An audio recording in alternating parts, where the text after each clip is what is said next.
उत्तमा श्लोके भक्तिर्भवति नैष्ठिकी भक्तिर्भवति नैष्ठिकी कृष्णाय वासुदेवाय कृष्णाय कृष्णाय वासुदेवाय वासुदेवाय देवकीनन्दनाय च देवकी देवकी नन्दनाय च नन्दनाय च नन्दगोपकुमाराय नन्दगोपकुमाराय नन्दगोपकुमाराय गोविन्दाय नमो नमः। गोविन्दाय गोविन्दाय नमो नमः। ज्ञानतिमिरान्धस्य ज्ञानाञ्जनशलाकया ज्ञानाञ्जनशलाकया चक्षुरुन्मिलितं येन तस्मै श्रीगुरवे नमः। श्रीचैतन्यमनोभीष्टं स्थापितं येन भूतले स्वयं रूपः कदा मह्यं ददाति स्वापदान्तिकम् श्रीयुतापतकमलं श्रीगुरुं वैष्णवांश्च श्रीरूपं साग्रजातां सहगना रघुनाथदेवं साद्वैतं सावधूतं परिजनासहितं कृष्णचैतन्यदेवं श्रीराधा कृष्णपदा सहगना ललिता श्रीविशाखान्वितांश्च हे कृष्णा करुणा सिन्धु दीनबन्धो जगत्पते गोपेशा गोपिका कान्त राधा कान्ता नमोऽस्तुते तप्त कांचना गौरांगी राधे वृंदावनेश्वरी वृषभानुस्ते देवी प्रणमामि हरिप्रिये नमो विष्णुपादाय कृष्णप्रेष्ठाय भूतले श्रीमते भक्तिवेदान्ता स्वामी निति नामिने नमस्ते सरस्वते देवे गौरवाणी प्रचारिणे निर्विशेषा शून्यवादी पाश्चात्य देशतारिणे वाञ्छा कल्पतरुभ्यश्च कृपा सिन्धुभ्य एव च पतितानां पावनेभ्यो वैष्णवेभ्यो नमो नमः। जय श्री कृष्णा चैतन्य प्रभु नित्यानंद श्री अद्वैता गदाधरा श्रीवासदि गौर भक्तवृंद हरे कृष्णा कृष्णा कृष्णा हरे हरे हरे राम राम हरे हरे। हरे कृष्ण।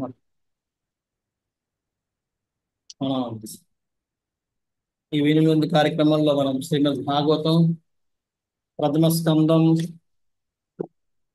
13వ అధ్యాయం, అధ్యాయం పేరు ధృతరాష్ట్ర గృహ నిష్క్రమం అనే అధ్యాయంలో మనం 24వ శ్లోకం వరకు చర్చించాం కదా. 25 చర్చించాలి కదా ఈరోజు.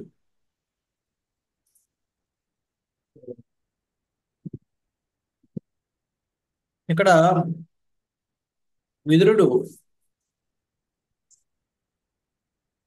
ఆ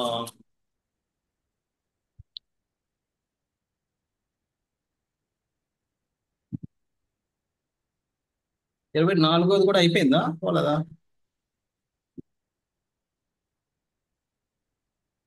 24వది చెప్పాలి కదా. 24 24 అయిపోయింది ప్రభుజీ. అయిపోయిందా? 24 వరకు చెప్పారు నేను. ఓకే.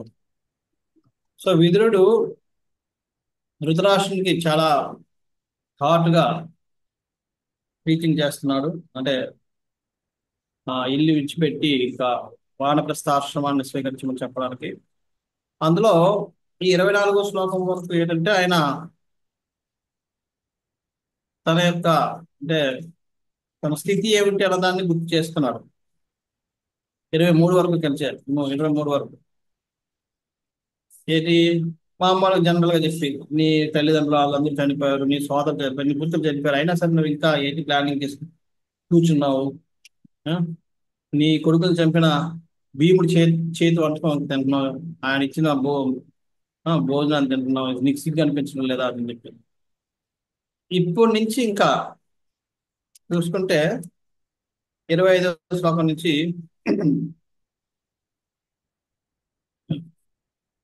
ఇంకా ఇంకా స్ట్రాంగ్ గా చెప్తాడు. ఆ రాబోయే భవిష్యత్తు ఏ విధంగా ఉండబోతుందన్న విషయాన్ని కూడా ఇక్కడ చూపిస్తాడు. అది 24 ఒకసారి చూద్దాం. ఎవరినైతే నీవు అగ్నిచే మరియు విషం ప్రయోగం చే నిహాతులను చేయత్నించుతో అట్టి వారి దయాదాక్షిణ్యాలపై జీవించుతూ హీనమైన జీవితం గడపవలసిన అవసరం లేదు. నీవు నీ వారి భార్యను అవమానిస్తే కాక వారి రాజ్యమును సంపదలు కూడా హరిస్తాయి. ఈ విధంగా ఆయన చేసిన ఆ తప్పులని కూడా ఆయన ఎద్దేవా చేసి, నువ్వు అలా చేసి కూడా ఏ విధంగా నువ్వు వాళ్ళు ఇచ్చిన దాన్ని నువ్వు తినడానికి కూర్చున్నావు అని చెప్పాడు. ఇక్కడి నుంచి మనకి ఇప్పుడు ఆ భవిష్యత్తు ఎలా ఉంటుందని చెప్తూ ఆయన ప్రీచింగ్ చేస్తున్నాడు 25 నుంచి. తస్సాపి తవ దేహోయం ఉపన్యస జిజీవిషో పరైత్య నిచ్చతో జీర్ణో జరియా వాససి ఇవ.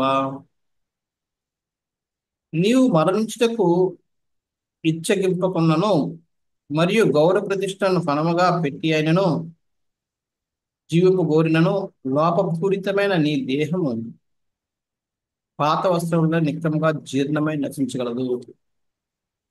ఇక్కడ ఆయన తన నిజాలు చెప్తున్నాడు. నువ్వు ఎంత వద్దనుకొని, నువ్వు ఎంత ప్రయత్నం చేసినా, ఎంత తీవ్రంగా కోరుకున్నా, లేదా ఎంత తీవ్రంగా భగవంతుని ప్రార్థించినా,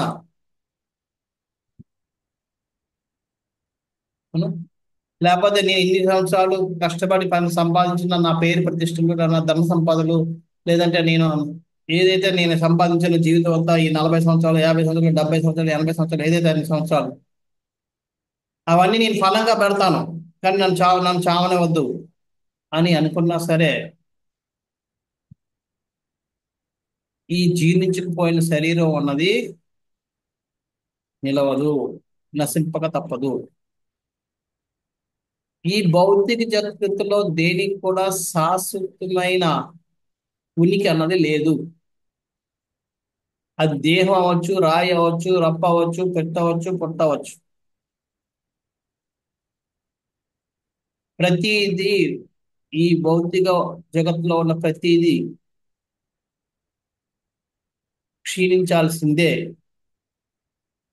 అందుకనే ఈ భౌతిక జగత్తులో ఉన్న జీవరాశులను కానీ, లేదా భౌతిక జగత్తు యొక్క ఉనికినే క్షరం అంటారు. క్షర అంటే క్షీణించేది, నశించేది అని.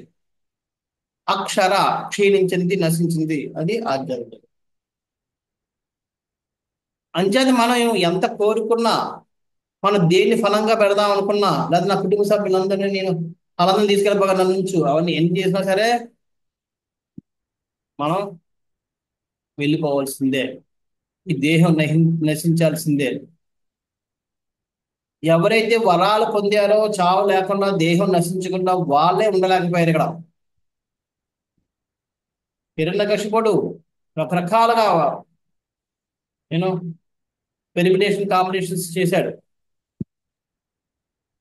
చేసి తన దేహం నశించకుండా మరణం లేకుండా చేసుకునే ప్రయత్నం చేశాడు.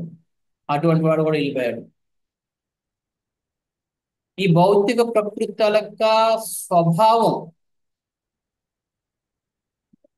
నశించడం. అందుకనే భగవద్గీతలు కూడా దుఃఖాలయం అశాశ్వతం అన్న పదం ఎందుకు వాడతారు? దీనికే. ఎందుకంటే ఏది కూడా శాశ్వతంగా ఉండదు, ఏ మార్పు కూడా శాశ్వతం కాదు, మార్పన్న ఉండదు. మార్పు అనేది ఖచ్చితం, కానీ మార్పు అనేది శాశ్వతం కాదు. ఏ మార్పు కూడా శాశ్వతం కాదు. ఇప్పుడు నేను ఈ స్థితిలో ఉన్నానంటే, ఈ స్థితిలో ఉన్నప్పుడు రేపు ఈ స్థితిలో ఉంటానని నమ్మకం లేదు, ఉన్నాను కూడా.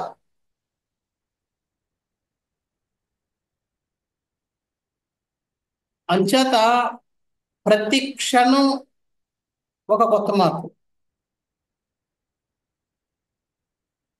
రోజులు కూడా అవసరం లేదు, ప్రతి క్షణం. ఒక క్షణం కింద మన మనోస్థితి, ఇప్పుడు మన మనోస్థితి వేరు. సో ఏదో ప్రతి క్షణం కూడా మారుతూనే ఉంటుంది, ప్రతి క్షణం. కానీ మళ్ళీ ఈ క్షణం ఉంది కదా, నెక్స్ట్ క్షణం ఉంటుంది, నెక్స్ట్ క్షణం మళ్ళీ వేరేది. అంటే ఆ మార్పు కూడా, వచ్చిన మార్పు కూడా నిలబడదు. అంచేత నువ్వు ఎన్ని చేసుకున్నా, నువ్వు ఎంత ప్రయత్నించినా, ఎంత కోరుకున్నా సరే, ఈ జీవించ ఈ దేహం పాత వస్త్రాల్లో జీర్ణించక తప్పదు, చిరిగిపోక తప్పదు, చెడిపోక తప్పదు, నాశనం అవ్వక తప్పదు అని చెప్తున్నాడు. సో భాష ప్రభుపాదులు వారు రాస్తున్నారు ఇక్కడ 2 పదాలు, అది కృపణస్య మరియు జిజీవిషో. కృపణస్య అంటే లోభుడైన వాని యొక్క, జిజీవిషో అంటే జీవింపబోరు నీవు అన్న పదం ముఖ్యమైనది. కృపణ అంటే అర్థం ఏంటంటే, కృపణ అన్నదానికి లోబికి చాలా తేడా ఉంది. లోబికి తాత కృపణుడు. లోభి అన్నది ఏంటంటే, ఉన్న ఖర్చు పెట్టడం దానికి ఖర్చు పెట్టడు. అంటే ఏదైనా ఖర్చు పెట్టాల్సి వస్తే బేరాలు ఆడుకొని ఖర్చు పెడుతుంటాడు కృష్ణారు.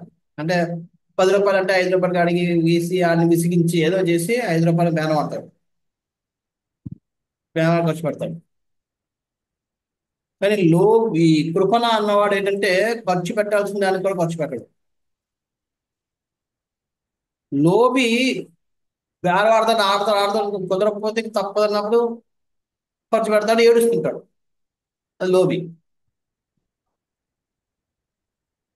కానీ కృపణ అన్నవాడు అది ఖర్చు పెట్టేవాడు ప్రశ్నే రాదు. చావర చేస్తాను ఖర్చు పెట్టంటాడు. అది అంచేత లోబి కంటే కృపణ కాదు. అంటే ఈ శ్లోకమున కృపణశ జిజీవిష అనే పదములు ముఖ్యమైనవి. జనంలో ఇరు తరగతుల వారు గలరు. వారిలో ఒకరు కృపణులుగా పిలువబడగా, రెండవరు బ్రాహ్మణులుగా పిలువబడును. కృపణుడైన వాడు తన భౌతిక దేహం గురించి ఎరుగుజాలడు. కానీ బ్రాహ్మణుడు తనను గుర్చు భౌతిక దేహం గుర్చు సరైన అవగాహన కలిగి ఉండడు. సో ఇక్కడ ప్రభుపాద వారు ఏం రాస్తున్నారు, కృపణుడు అంటే మనం కృష్ణార్థాన్ని విధంగా చూపిస్తున్న ప్రభుపాద వారు జీవితం కోసం రాస్తున్నారు. ఎందుకంటే అది నిజమైన విలువైంది. ఎవరైతే భగవంతుని కోసం ఈ దేహం ఎందుకు ఇచ్చారు, మానవ జన్మ ఎందుకు ఇచ్చారు మనకి? భగవంతుడి కోసం తెలుసుకోవడం కోసం, భగవంతుని యొక్క భక్తి చేయడం కోసం, దానికోసం. మనం దాన్ని మానేసి దేహానికి సేవ చేసుకుంటూ దేహ సంబంధిత దేహాది బుద్ధిలోనే మనం జీవిస్తున్నాం. ఇది కృపణ స్వభావం. ఇంతకు మించిన లాస్ ఇంకొకటి లేదు, ఇంతకు మించిన పిసినార్థాన్ని ఇంకొకటి లేదు. కొన్నిసార్లు ప్రభుపాద రాసిన తాత్పర్యానికి మనం దీనికి సంబంధం లేదనిపిస్తుంది, కానీ కాదు నిజంగా అలాగంటే లేదు. అందుకని ప్రభుపాదులు ఎవరైతే కృపణలు కలో వాళ్ళంతా బ్రాహ్మణులు. తాను గూర్చి దేహాన్ని గూర్చి కూడా అవగాహన కలిగి ఉంటాడు బ్రాహ్మణుడు. కానీ కృపణుడు దానికోసం పట్టించుకోడు. దేహం పట్ల గల తప్పు అభిప్రాయ కారణం లోబి అయిన వాడు తన సత్యానుసారం ఇంద్రియ భాగం అనుభవింపగోరును. కృపణ అన్నవాడు ఏంటంటే తన శక్తి కొద్ది ఇంద్రియ భోగాన్ని పొందడానికి వస్తుంటాడు. వైద్యం ద్వారా, ఇతర మార్గం ద్వారా, వృద్ధాప్యములందు కూడా అతడు యవనవంతుడు కాగోరును. ఏదైతే అవదు భౌతిక దేహం కూర్చొని సరైన అవగాహన లేకుండా ఏ విధముగానైనా జీవకు కోరుచున్నందున ధృతరాష్ట్రుడు కృపణుడుగా సంబోధింపబడినాడు. ధృతరాష్ట్రుడు ఎందుకంటే ధృతరాష్ట్రుడు కూడా అదే విధంగా ఏదో రకంగా ఉండాలి. ఖర్చు పెట్టకూడదు, అని ఇంద్రియ భోగం పోకూడదు, జీవించాలి. కాదు భక్తి చేస్తే ఏమో ఉండొచ్చు.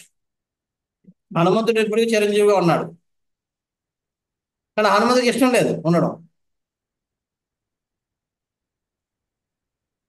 భీష్ముడు కూడా ఇప్పుడు ఉండాలనుకుంటే ఇప్పటి వరకు ఉండొచ్చు చిరంజీవి ఆయన, కానీ నాకు ఇష్టం లేదు. సో ఎవరైతే ఇక్కడ ఉండాలనుకుంటే వాళ్ళందరూ కృపణులే. కృపణ కానివాడు ఎవడు కూడా ఈ భౌతిక జగత్తులో ఉండాలని అనుకోడు. ఎందుకంటే భౌతిక జగత్ అనేది పబ్లిక్ టాయిలెట్. ఇంట్లో టాయిలెట్ కాస్త కోసం కొద్దిగా నీట్గా ఉంటుంది. పబ్లిక్ టాయిలెట్ అది కూడా గవర్నమెంట్ రన్ చేసిన ఉంటారు, ప్రైవేట్ కాకుండా. మనం ఇంకా అడగక్కర్లేదు. దాంట్లోకి వెళ్ళాలంటేనే మనం భయపడతాం.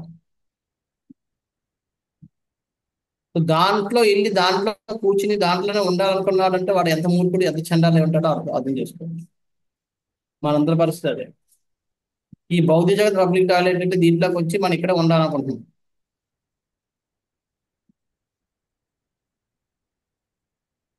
నిశ్చేత మన యొక్క హీన స్థితి ఏమిటనేది మనం అర్థం చేసుకోలేకపోతున్నాం. అదే మనకు ఒక కృపణస్య కృపణ లక్షణం.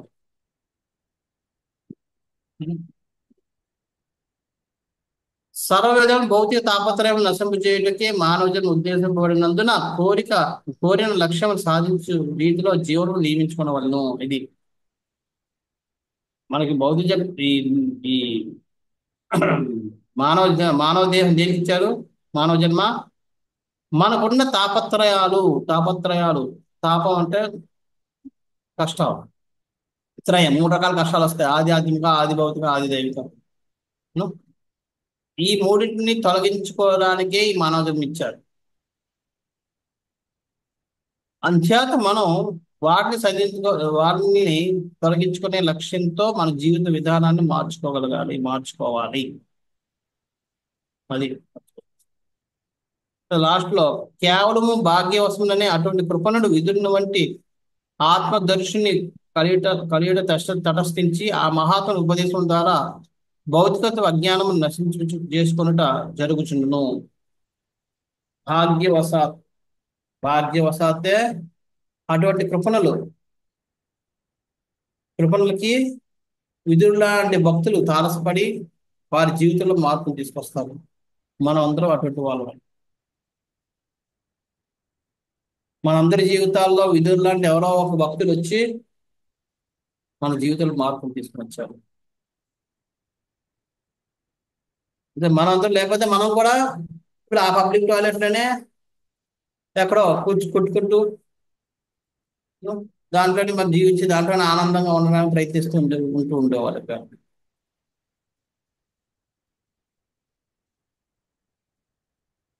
కానీ మన భాగ్యవశాత్తు మన జీవితంలో ఒక విద్యుత్ లాంటి ఒక భక్తుడు మనకు ఎదురయ్యాడు.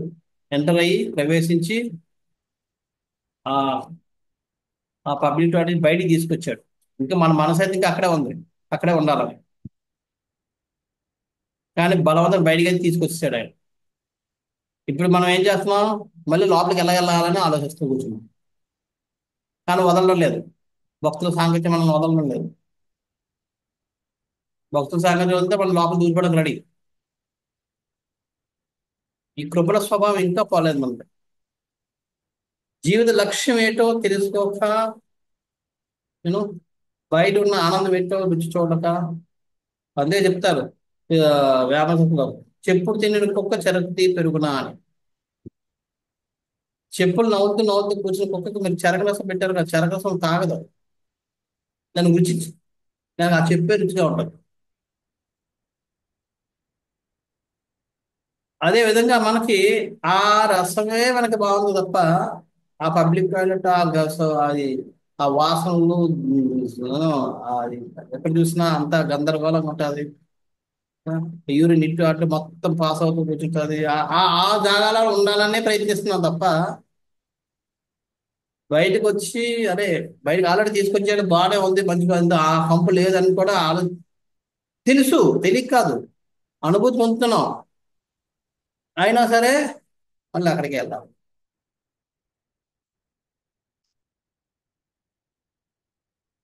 అందులో ఇంకా ఏదో ఉండిపోయింది, ఇంకా ఆశాభావం ఉంది. అలాగైతే అవదేమో, ఆ మూల అయితే బాగుంటుందేమో, ఆ మూల అయితే ఎంత ఇబ్బందిగా ఉండదేమో, ఏదో ఒకటి ఆలోచించుకుంటూ కూర్చున్నాం మనం. అది కృపణ స్వభావం. ధృతరాష్ట్రుడు కూడా అలాగే ఉంటున్నాడు. పిల్లలు చనిపోయారు, అంధత్వం వల్ల రాజ్యం పోయింది. తర్వాత వాళ్ళ యొక్క లోభత్వం వల్ల పిల్లలు పోయారు, మమకారం వల్ల. ఆ మమకారం చంపుకొని ఉంటే కనీసం పిల్లలు బతుకుండేవారు. ఉం? మమకారం వల్ల పిల్లలు పోయారు. అయినా సరే ఇంకా రాజ్యాన్ని వదులుకోలేదు. భ్రమ వల్ల ఇంకా అక్కడ జీవిస్తున్నాడు. భ్రమ ఏంటి? యుధిష్ఠిర మహారాజు తను రాజు అని ప్రకటన అయిపోయింది. అయినా సరే ఏంటి, పెద్దనాన్న గారు కదా అని గౌరవిస్తూ ఆయన్ని అన్ని సలహాలు అడుగుతుంటే ఆయన ఏమనుకుంటున్నాడు, నేనే రాజ్యపాలన చేస్తున్నాను అంటే పోయిపోతాడు ధృతరాష్ట్రుడు. భ్రమ. ఆయన రాజు పేరుకే అంతా నేనే చేస్తాను, నా నిర్ణయం లేకుండా ఆయన ఏం చేయదు, అన్ని నిర్ణయాలు నేనే తీసుకుంటున్నాను అని చెప్పి భ్రమతోటి ఆయన అక్కడే ఉండాలని కూర్చున్నాడు. బయటికి రావడానికి ఇష్టమే అని చెప్పి ఇష్టమే పడతాం. చేత మనం ఆ కృపణ స్వభావాన్ని విడిచిపెట్టుకోవాలి. విడిచిపెట్టినంతసేపు మనం భగవంతుడి యొక్క ఆరాధన, భగవత్ సేవ వల్ల వచ్చే ఆనందం ఏంటనేది ఎప్పుడు కూడా మనం అనుభూతి పొందలేము. ఇక్కడ వస్త్రాలు వాససి, ఆ, ఏంటది వాసాంసి జీర్ణాన్ని. ఇక్కడ వాససి, వాససి అన్నది బహువచనం, వాసం అన్నది ఏకవచనం. వాసం సి అది ఏకవచనం, అది చిరిగిన వస్త్రం అని చెప్తారు అట్లా భగవద్గీత. ఇక్కడ వాససి అని చెప్పి రెండు వస్త్రాలని, రెండు కానీ ఇంకా రెండు వస్త్రాలని ఇక్కడ అంటే ఒకటి కంటే ఎక్కువ వస్త్రాలని ఇక్కడ బహువచనం వాడారు. ఎందుకు వాడారు అనే దానికి విశ్వనాథ చక్రవర్తి ఠాకూర్ వారు చెప్తారు. ఇక్కడ రెండు వస్త్రాలు ఏంటంటే ఒకటి సూక్ష్మ శరీరం, ఇంకోటి స్థూల శరీరం.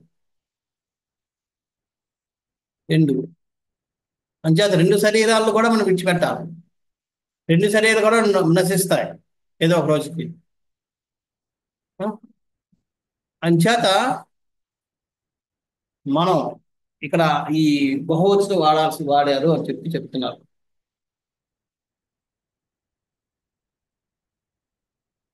అలాగే ఇక్కడ మనకి మన అంధకారం, మన చెవుడు ఇవన్నీ వస్తుంటాయి శరీరానికి. అవి మన యొక్క సూక్ష్మ శరీరపు బలహీనతని తెలియజేస్తూ ఉంటాయట. అలాగే ముడతలు, తెల్ల తెల్ల ఎంట్రుకలు వస్తుంటాయి. అది మన యొక్క స్థూల శరీరపు డికే అంటే క్షీణ బలహీనత, క్షీణత్వాన్ని ఆ క్షీణత్వానికి ప్రత్యేకత. ఈ రెండు మన అందరికీ జరుగుతూ ఉంటాయి. ఎప్పుడైతే మళ్ళీ అందుకే కళ్ళజోడు వచ్చేసిందంటే మన సూక్ష్మ శరీరం అప్పుడు ఇండికేషన్ ఇస్తుంది, బాబు నీకు ఈ శరీరం పనిచేయదు ఇంకా అని.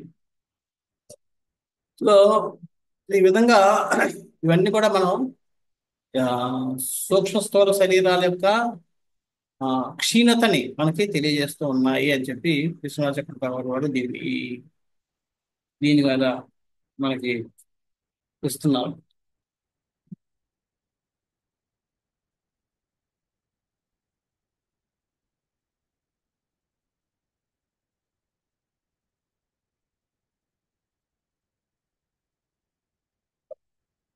నెక్స్ట్ దాంట్లో అయితే ఒకవేళ ఇలాగ కృపణ కానివాడు ఎలా వ్యవహరిస్తాడు, ఎవరు వాడు చెప్తాను.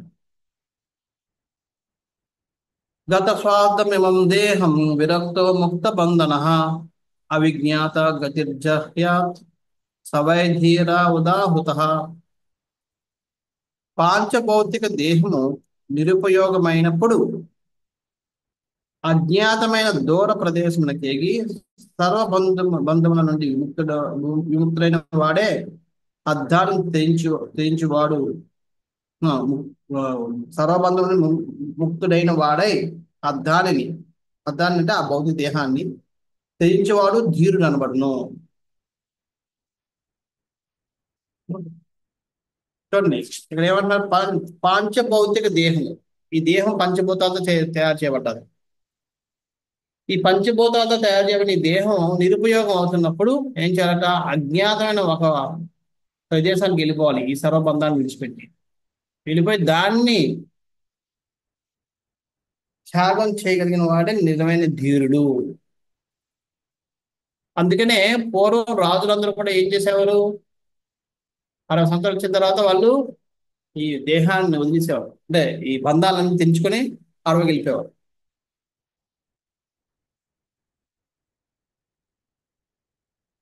కానీ ఇక్కడ ధృతరాష్ట్రుడు ఇంకా వదలడం లేదు. ధర్మరాజుకు మునిమనలు పుట్టేశాడు.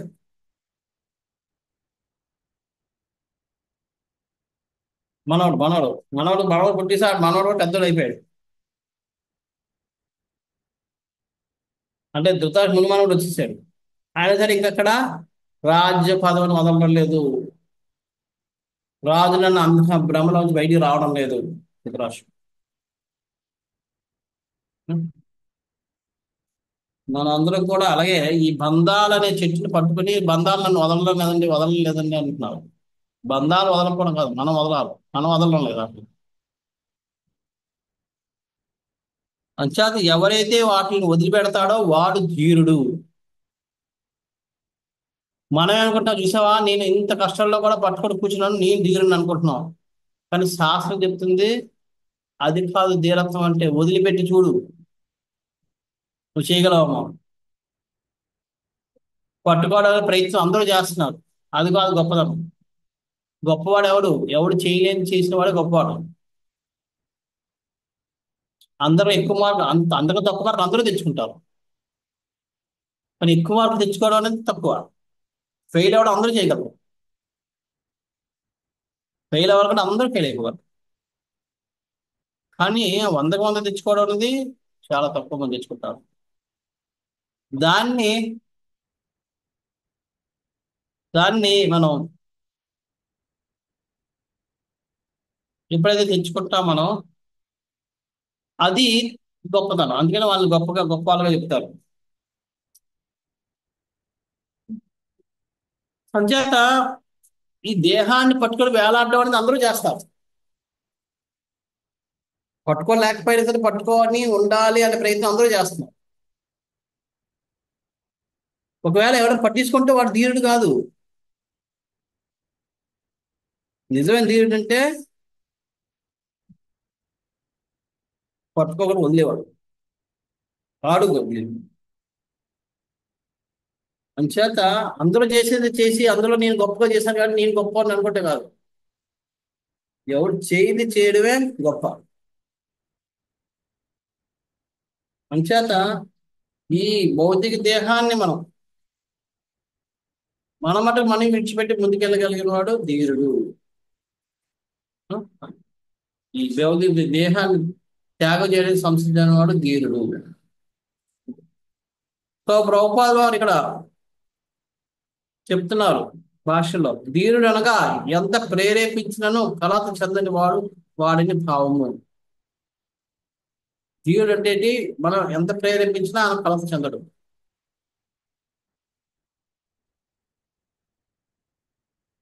భార్యాపుత్రులతో గల సన్నిహిత సంబంధ కారణమున ఎవరనో సుఖమయ్యే కుటుంబ జీవనమును త్యజింపలేరు. అంచేత అది పుత్రులతో ఉన్న మన సన్నిహిత సంబంధం వల్ల అటువంటి బంధాలు విడిచిపెట్టి ఉండాలన్నది ఎవరు చేయలేని పని. దాన్ని చేయగలిగితే అది ధీరుడు.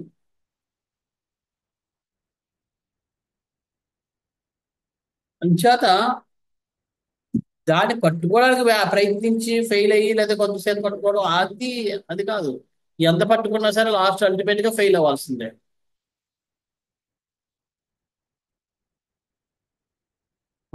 ఉద్యోగం పోతాదని తీయించుకునే వరకు ఉండే కంటే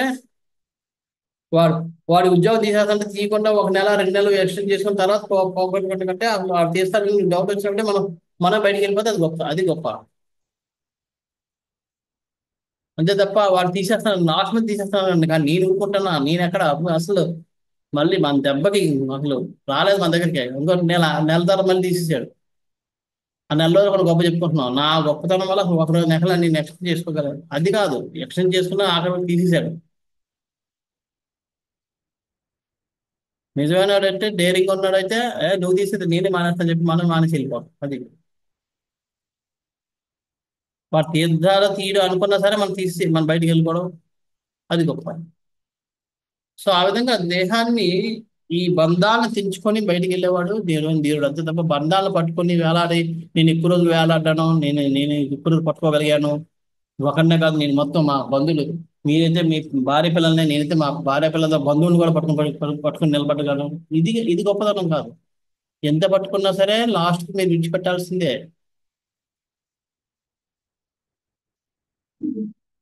ఎవ్వరం కూడా పట్టుకొని నిలబడలేము. అంచేత ఆ బంధాలను తెంచుకుని ముందుకెళ్ళిన వాడే నిజమైన ధీరుడు. అయితే అటువంటి ధీరుడు ఎలాగవ్వాలన్నది ప్రభుపాద వారు ఇక్కడ చెప్తున్నారు. దాని తర్వాత కుటుంబం పట్ల అటువంటి అవాంఛిత అనురాగ కారణమైన ఆత్మానుభవం నిరోధింపబడును. మన ఈ మమకారం వల్ల మనం ఏమవుతుంది, ఆత్మానుభవము నిరోధింపబడుతుంది. ఎందుకని మన ఆత్మ మీద దృష్టి పెట్టకుండా మన దృష్టి అంతా కూడా ఈ భార్య పిల్లలు, ఈ బంధాలు, నా ఆఫీసు, నా బిజినెస్, లేకపోతే నా నా మందిరం, నా పోస్టు, కౌన్సిలర్ పోస్టు, లేదంటే ఈ పోస్టు ఆ పోస్టు, నా భాగవతం గ్రూపు, నా వాట్సాప్ వ్యూస్, నా ఛానల్స్, ఇలాంటివన్నీ పట్టుకుని కూర్చున్నాం. వీటి మీద ఉంటుంది దృష్టి అంతా. ఆఖరికి మనది మాయ ఏ విధంగా భ్రమితం చేస్తుందంటే, భాగవతం పేరు మీద కూడా మనం భాగవతం ఇచ్చే భాగవతం దేని మీదకి వస్తున్నాం, భాగవతం కోసం ఇవ్వడం లేదు, వ్యూస్ కోసం ఇస్తున్నాం. భాగవతం అనేది భగవత్ స్వరూపం. దాన్ని ఆరాధన చేయడం అంటే సరైన భావంతో పఠనం చేసి దాన్ని సరైన భావంతో మనం బోధించగలిగినప్పుడు అది నిజమైన ఆరాధన. అటువంటి ఆరాధనని కూడా మనం వ్యూస్ కోసం అని చెప్పి మార్చి ఆ వ్యూస్ అన్న భావనలోనే మనం చేస్తున్నాం. ఆ పఠనమే ఆరాధన భాగవతానికి. దాన్ని కూడా వ్యూస్ అని పెట్టి మనం అది కూడా కలుషితం చేసి పడేస్తున్నాం. సో అంచేత ఇది ఇటువంటి వల్ల దానివల్ల మనకి ఈ భాగవతం చదవడం వల్ల ఆ దృష్టితో ఎప్పుడైతే మనం చదువుతామో మనకి దీని ప్రయోజనం ఉండదు. ఆత్మ సాక్షాత్కారం, ఈ అనుభూతి, ఆత్మానుభవం పొందాలని కోరిక రాదు, ఆ కుతూహలం ఉండదు, ఆ ఉత్సాహం ఉండదు. అది కొద్దిగా ఆ ప్రయత్నం కూడా కొన్ని రోజులు భారం అయిపోయి నిరాశకు నిస్పృహంతో వదిలేసే స్థాయికి వెళ్ళిపోతాం. ఇంచేత మనం ఈ దీనికి దగ్గర అట్టి బంధమును ఎవరైనా మర్చిపోజాలించో తీరుగా పిలవను. ఎవరైతే దీన్ని ఆ బంధాన్ని విడిచిపెట్టి లేదు దీన్ని ఇదే నేను ఇలాగే చెయ్యాలి, భాగవతంలో చదవాలి, నచ్చని లేదు, నాకు వ్యూస్ వచ్చినా లేదు, లేదంటే ఇంకోటి నేను ఇది నిజం, నా భార్య పిల్లలకు నేను ఈ నిజాన్ని చెప్పాలి, వాళ్ళు నచ్చకపోవచ్చు, ఆ విధంగా ఎప్పుడైతే మనం ఉంటామో వాడు తీరుడు.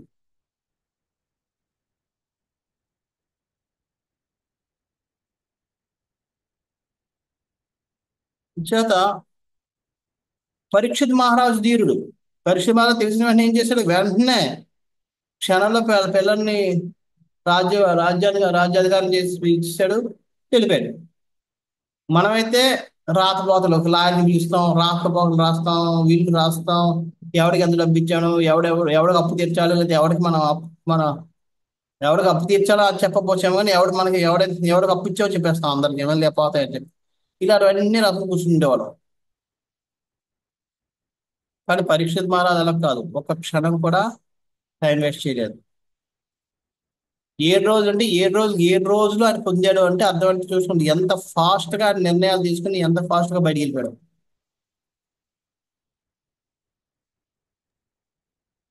అర్థం చేసుకున్నారా? 7 రోజులు చనిపోతానని చెప్పి శపించాడు. 7 రోజులు దొరికింది భాగవతం వినడానికి. అంటే తెలిసినప్పటి నుంచి అరణ్యానికి అక్కడికి వెళ్ళి సుఖదేవ కోసం కలవడానికి మధ్యలో కాలం గంటల్లో కలిసి వెళ్ళిపోయింది. అంత ఫాస్ట్ గా నిర్ణయాలు తీసుకుని కంప్లీట్ చేసుకుని పనులు వెళ్ళిపోయాడు. మనం బట్టలు సర్దుకోవాలంటేనే 4 గంటలు వెళ్ళిపోతుంది.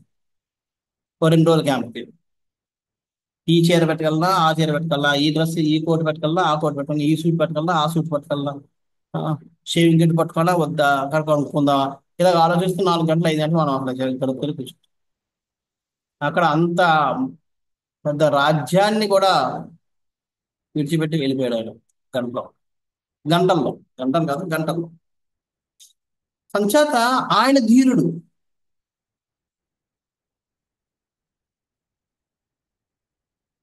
సో, ఒక క్షణం కూడా వేస్ట్ చేయలేదు ఒకసారి తెలిసిన తర్వాత. అందుకని అటువంటి బంధాన్ని ఎవరైతే జాలినొచ్చో అతను ధీరునిగా పిలువబడతాడు. ఇట్టి నివృత్తి మార్గం భగ్న జీవితంపై ఆధారపడి ఉండున్నదే అయినను ప్రామాణిక సాధు పురుషులు మరియు ఆత్మదర్శుల సాంగత్యంలో శ్రీకృష్ణ భగవాన్ ప్రేమయ భక్తి సేవ యందు నియుక్తమైనచో ఆ త్యాగం నందు స్థిరత్వం లభించును.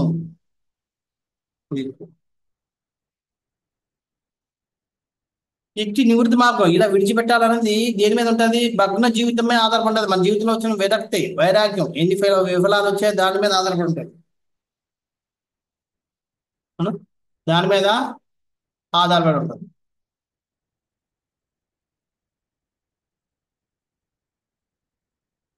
మనకి ఎంత విరక్తి ఉంటే అంత తొందరగా మనం విడిచిపెట్టడానికి ఆలోచిస్తుంటాం. మనం విడిచిపెట్టాం, మళ్ళీ దాన్ని పట్టుకుంటాం అనుకుంటాం, అది వేరే విషయం. అంచేత కానీ దాన్ని మనం ఎప్పుడైతే వచ్చిందో వైరాగ్యం, ఈ జీవితం నా ఏదో బతుకు ఎందుకు ఇది, ఎక్కడికి వెళ్ళి చాలాసార్లు మనం అంటూ ఉంటుంటాం, ఇది చస్తే తెలుస్తుంది వీరి అందరికీ. కానీ చావడం చావకలేదు అంటే ఈ బంధం బయటికి వెళ్ళిపోలేదు అనకంటే చావడం అంటే అక్కడ ఆ ఉద్దేశం వాళ్ళు కూడా అంతే. చేస్తాయంటే చావడం అని కాదు, ఈయనందుకు విడిచిపెడితే తెలుస్తుంది వీరికి నా అవసరం ఏంటో అన్నది, కానీ విడిచిపెట్టడం. వాళ్ళు పొరపాటు వచ్చి వెళ్ళిపోమని చెప్పారు అనుకోండి, వెళ్ళిపోవద్దు నాకేం అవసరం లేదండి, నేనేదో మాట్లాడుతున్నా అని చెప్పి మళ్ళీ కూర్చొని అటువంటి రకాలమ్మ. కానీ అది ఎప్పుడైతే ఈ సాధు పురుషుల యొక్క సాంగత్యం మనకు దొరుకుతుందో, ఎప్పుడైతే భగవంతుడి యొక్క మనం నిజమైన భక్తియుక్త సేవలు మనం చేస్తూ ఉంటామో అప్పుడు మాత్రమే అటువంటి భావన నిలబడుతుంది. అంటే ఎవరైతే భక్తుల సాంగత్యంలో సాధు పురుషుల సాంగత్యంలో ఉంటారో, ఎవరైతే ఆదర్శ పురుషుల యొక్క ఆ మార్గదర్శకాన్ని తీసుకుని వాళ్ళ మనం ఉండాలని లక్ష్యంతో ఉంటారో, ఎవరైతే భగవత్ సేవలో ప్రేమయుక్తమైన సేవ చేస్తూ జీవితం గడుపుతూ ఉంటారో వాళ్ళల్లో ఇటువంటి వైరాగ్యం వచ్చినప్పుడు ఆ వైరాగ్య భావన నిలబడుతుంది.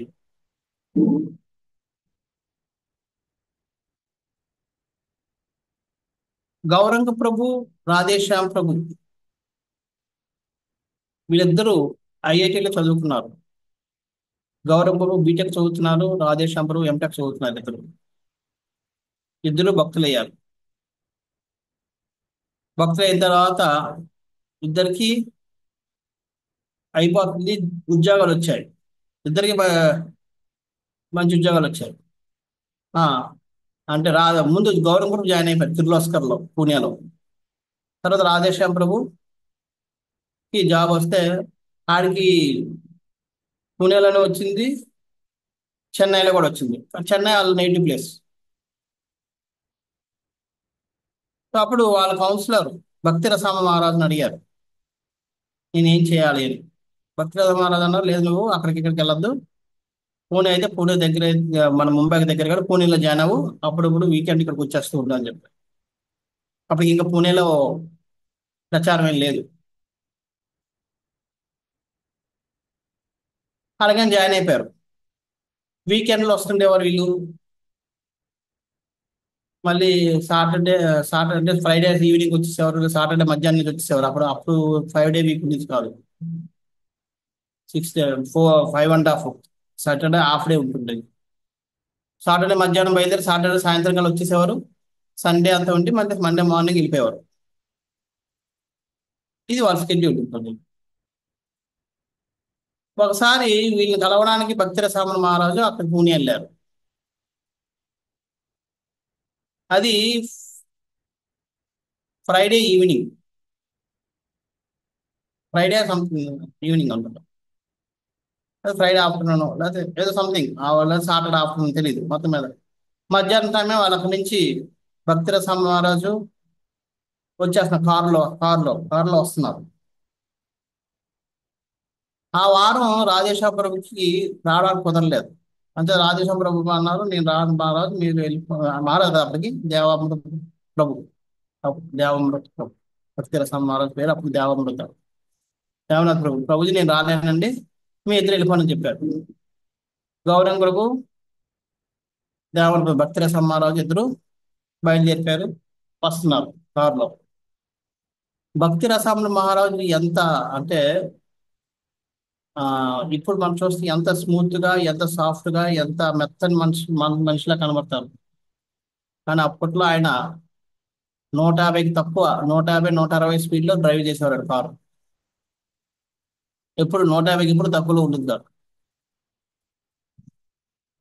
అలా డ్రైవ్ చేసుకుని వస్తున్నారు. వస్తున్నప్పుడు మరి ఏమైందో తెలీదు, వెళ్ళి ఒక కొండలాంటి దాన్ని గుద్దారు. షా!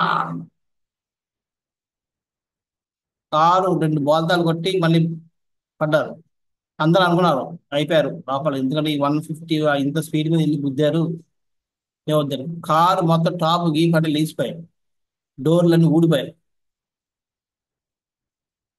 వీళ్ళిద్దరు బయటకు వచ్చేసారు ఏమి లేకుండా. మహారాజుకి అదే భక్తి మహారాజు చిన్న చిన్న గాజు పెట్టి చిన్న చిన్న దెబ్బలు తగిలే, గౌరవపురం అయితే అసలు ఏమీ లేదు, ఒక్క దెబ్బ లేదు.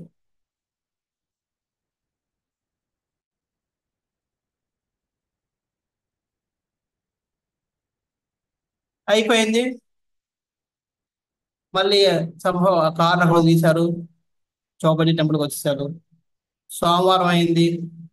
రాధేశ్వరంలో వెయిట్ చేస్తున్నారు, గౌరవపురం వస్తారు, వచ్చేటప్పుడు తనకు కూడా ఫుడ్ తీసుకొస్తారు. ఎందుకంటే వాళ్ళు బయలుదేరేటప్పుడు అక్కడ సోమవారం మళ్ళీ ఉదయం ఆఫీసు కదా, మళ్ళీ ఇల్లు ఏక వండుకోవడానికి టైం ఉండదు కాబట్టి ప్యాక్ చేసి ఇస్తుండేవారు. ప్యాక్ చేసుకొస్తే నాకు కూడా తెచ్చామని చెప్పేశారు రాధేశ్వరం ప్రభు. ఆఫీస్ 9 టైం అయిపోయింది, రావాల్సిందే రాలేదు, ఎంత చేసినా ఫోన్ చేయడం లేదు. అప్పట్లో మొబైల్ రివర్స్ లేవు కదా, ఎక్కడ 25-30 సంవత్సరాల క్రితం. ప్రభుజీ ఆఫీస్కి వెళ్ళిపోయారు. ఆఫీస్ తర్వాత సాయంత్రం వచ్చాక ఫోన్ చేశారు, వాళ్ళు ఈ రోజు పైన ఉండిపోయాడు. నెక్స్ట్ డే రాలేదు, 3వ రోజు రాలేదు. ఇంకా ప్రభుజీ ఏదో డౌట్ వచ్చి ఏమైంది, ఒంటో వాళ్ళది అని చెప్పి ఫోన్ చేశారు. ఫోన్ చేసి మాట్లాడితే ఇంకేంటి నేను రావడం లేదన్నారు. ఏమైంది అన్నారు. నాశనం చేయలేక అదే కదా, నాకు చెప్పను కూడా చెప్పలేదు, నువ్వు ముందే నిర్ణయించుకుని వెళ్ళావా అనేసి రాధేశ్వరం నిర్ణయించుకోలేదు, నిర్ణయం తీసుకోవాల్సి వచ్చిందన్నారు. ఏమైందంటే ఇలా కాలేదు. అయితే ఏమైంది, నీకేం అవలేదు కదా, అదృష్టం కదా, అందుకనే నేను జాయిన్ అవుతున్నాను అన్నాడు. ఏ ఏమంటే నాకు మా అమ్మగారు ఉన్నారు, మా నాన్నగారు ఉన్నారు, నా ఫ్రెండ్స్ ఉన్నారు, అందరూ ఉన్నారు, కానీ ఆ రోజు కాపాడింది వీళ్ళెవరు కాదు. ఎవరు కాపాడారు నన్ను? భగవంతుడు.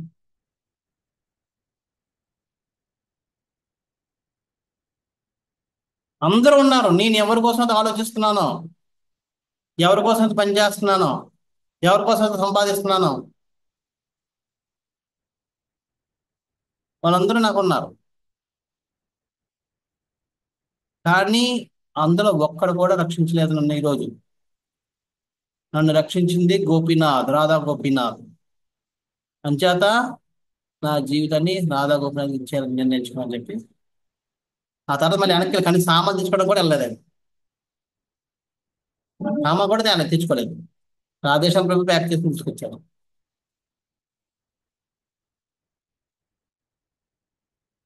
అది ఎందుకని ఆ సాధు సాంగత్యం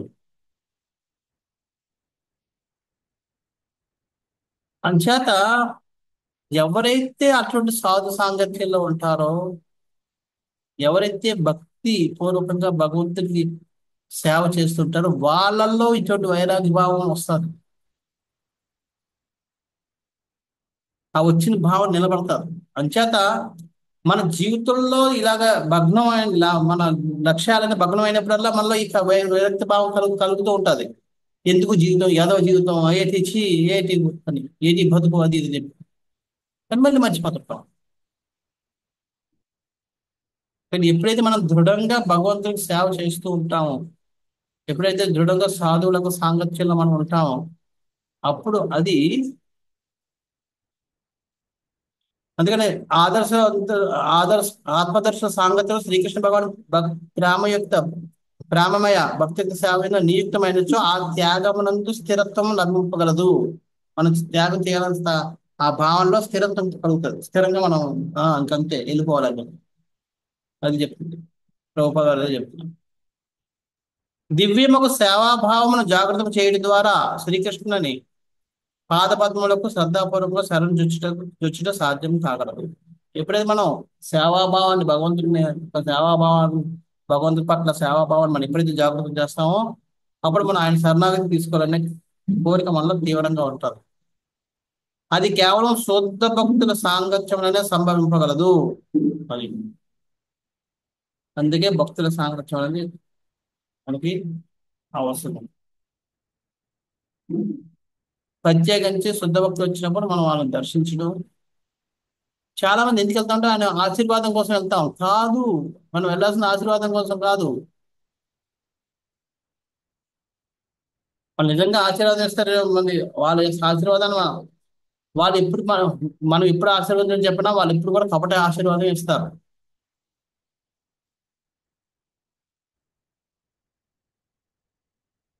ఇస్తారంటే ఇవ్వాలని లేకపోయినా ఇస్తారు. ఎందుకంటే లేకపోతే మనం మనం వెళ్ళాం, మనం పట్టించుకోం, మనం వాళ్ళ దగ్గరికి కూడా రాము, ఆ సాంగత్యం కూడా తీసుకోం. వాళ్ళు ఏదో సాంగత్యం ఇస్తే ఏమంటారు, మొత్తం రెనౌన్సేషన్ అయిపోవాలని చెప్తారు. అలాగనే అప్పుడు ఆశీర్వదిస్తే ఎవడు ఆ స్వామి దగ్గర ఎవడు వెళ్ళడు. నాకు ఈ కష్టాలు అంటే కష్టాలు పోవాలి బాబు అని చెప్పి ఆశీర్వదిస్తూనే వెళ్తారు. ఇంకా కష్టాలు ఎక్కువ అవ్వాలని చెప్పి ఆశీర్వదించామనుకోండి, అదే ఎవరు రాడు.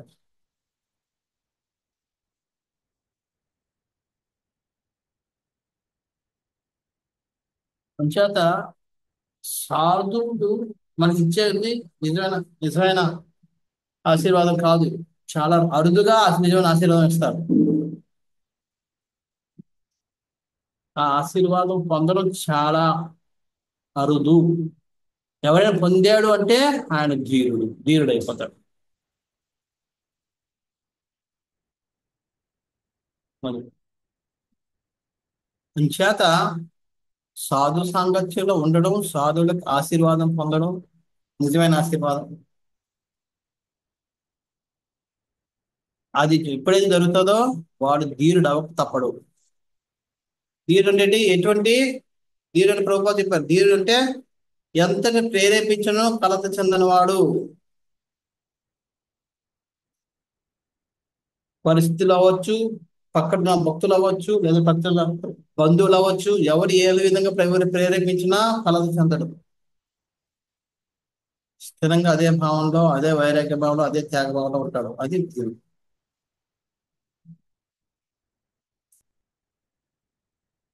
సో ఈ విధంగా అక్కడ మనకి ఈ ఎవరు ధృతరాష్ట్రుడికి మిత్రుడు చెప్తున్నాడు, నువ్వు ధీరుడు అవ్వు. ఇలాగేదో వాళ్ళ భిక్ష మీద వాళ్ళ దీని మీద సిగ్గు లేకుండా తింటూ ఏంటి బతుకో దాని కాదు. అన్ని ఇంకా నీకు బతికే అవకాశం ఉంది, ఇంకా వాళ్ళు చూస్తారన్నా సరే నాకు అవసరం లేదు, నేను వెళ్తాను అని చెప్పి వెళ్ళవు. అది నువ్వు ధీరుడు అని చెప్పి.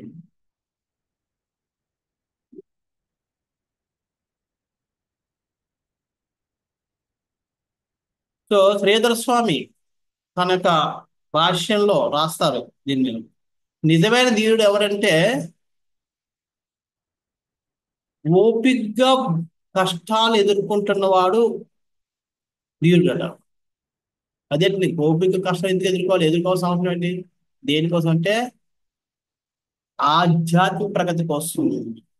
అంటే ఆధ్యాత్మిక ప్రగతి కోసం ఓపికగా కష్టాలు ఎదుర్కొంటున్న వాడు నిజమైన ధీరుడు. ఓపికగా అంటే ఓపిక అంటే అర్థం ఏంటి? సౌండ్ చేయకుండా, అమ్మో నాయనో నాయనో చంపేస్తున్నారు బాబు అని సౌండ్ చేసి అరిస్తే అది ఓపిక కాదు. అబ్బా నొప్పిస్తుంది నాయనో బాబో కేకలేస్తున్నాం అనుకోండి, అది ఓపిక కాదు. ఇలా మనం ఆ విధంగా అంటే అది చేస్తే అది ఓపిక పడుతుంది. అంటే కష్టం వచ్చినా సరే మనం దానికోసం బయటికి ప్రస్తావించకూడదు, దానికోసం 10 మంది చెప్పుకోకూడదు, దాని మీద ఎవరిని నిందించకూడదు. ఆ విధంగా ఓపికగా చేసిన వాడు ధీరుడు.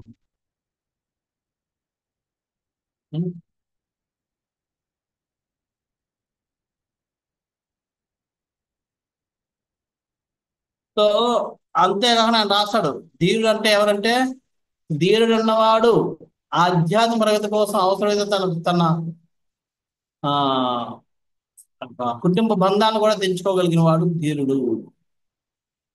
ప్రభుపాదం ఉదాహరణ. ఏం చేశారు? చాలా సార్లు ఓపిక పట్టారు. లాస్ట్ లేదని చెప్పి ఒక్కసారి తెచ్చుకొని బయటకు వచ్చేసి సన్యాసం తీసుకున్నారు. తీరా సో మనకి ఈ విధంగా ఈయన మనకు చెప్తున్నాడు, ఆ నువ్వు కూడా ధీరుడు అవ్వు అని చెప్పి.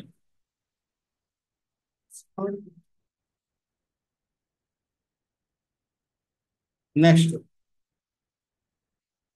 యహ స్వకాత్పరతో వేహ జాత నిర్వేద ఆత్మవాన్ హృది కృత్వా హరిం గ్రేహ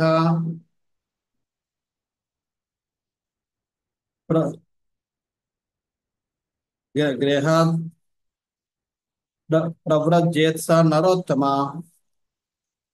తనంతట తాను గాని లేదా ఇతరుల ఉపదేశములతో గాని జాగృతుడై ఈ భౌతిక జగత్తు యొక్క మిథ్యాత్వమును మరియు దుఃఖమును అవగతం చేసుకుని గృహమును వీడి తన హృదయం నందే నిలిచిన పూర్ణ పురుషోత్తమైన హరిని పైననే సంపూర్ణంగా ఆధారపడి మనుజుడు నిక్కముగా నరోత్తముడు అనబడను. నరోత్తముడు ధీరుడికి ఒక అడుగు పెద్ద ముందు ముందు ధీరుడు అయిన తర్వాత నరోత్తముడు అవుతాడు. ధీరుడు ఏంటి? తన నిర్ణయాన్ని తీసుకున్న త్యాగ నిర్ణయాన్ని చలించుకొని నిలబడడం ధీరుడు. ఇక్కడ చేసి చూపించేవాడు నరోత్తముడు. తనంతట తాను లేదా ఇతరుల ఉపదేశం వల్ల జాగృతుడే భౌతిక జగత్తు యొక్క మిథ్యావస్థను మరియు దుఃఖం అవగతం చేసుకుని గృహను వీడి తన హృదయం నందే నిలిచిన పూర్ణ పురుషోత్తముడైన హరి పైననే సంపూర్ణంగా ఆధారపడిన మనుషుడు నిక్కముగా నరోత్తముడు అనబడను.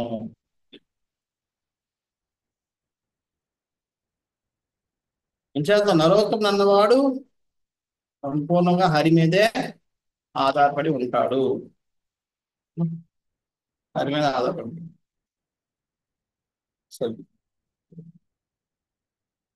అంచేత ఈ విధంగా నువ్వు నరోత్తముడు అవ్వు, దాన్ని విడిచిపెట్టే అని చెప్పి ఎంకరేజ్ చేస్తాను. ఇందులో ప్రభుపాద చాలా మంచి విషయాలు రాస్తారు. భాషలో ప్రభుపాద 3 తరగతుల 3 రకాలైన వేదాంత వాదులు ఉన్నారు. ఆధ్యాత్మికవాదం 3 రకములుగా ఉందరు. మొదటి తరగతి వారు ధీరులు అనగా కుటుంబ సాంగత్యంలో దూరంగా నుండి కలతకు గురి కాని వారిని భావం. 2వ తరగతి వారు సంకల్పములన్నీను భగ్నమై సన్యాస జీవనమును స్వీకరించే సన్యాసులు. అది 2వ వారు. 3వ వారు ఇక మూడో తరగతి వారు శ్రవణ కీర్తన ద్వారా భగవత్ చైతన్యం జాగ్రత్త చేసుకుని హృదయం నుండి నిలిచిన భగవాన్పై సంపూర్ణంగా ఆధారపడి గృహమును పరిత్యజించు భగవద్భక్తులు. 3 రకాలు.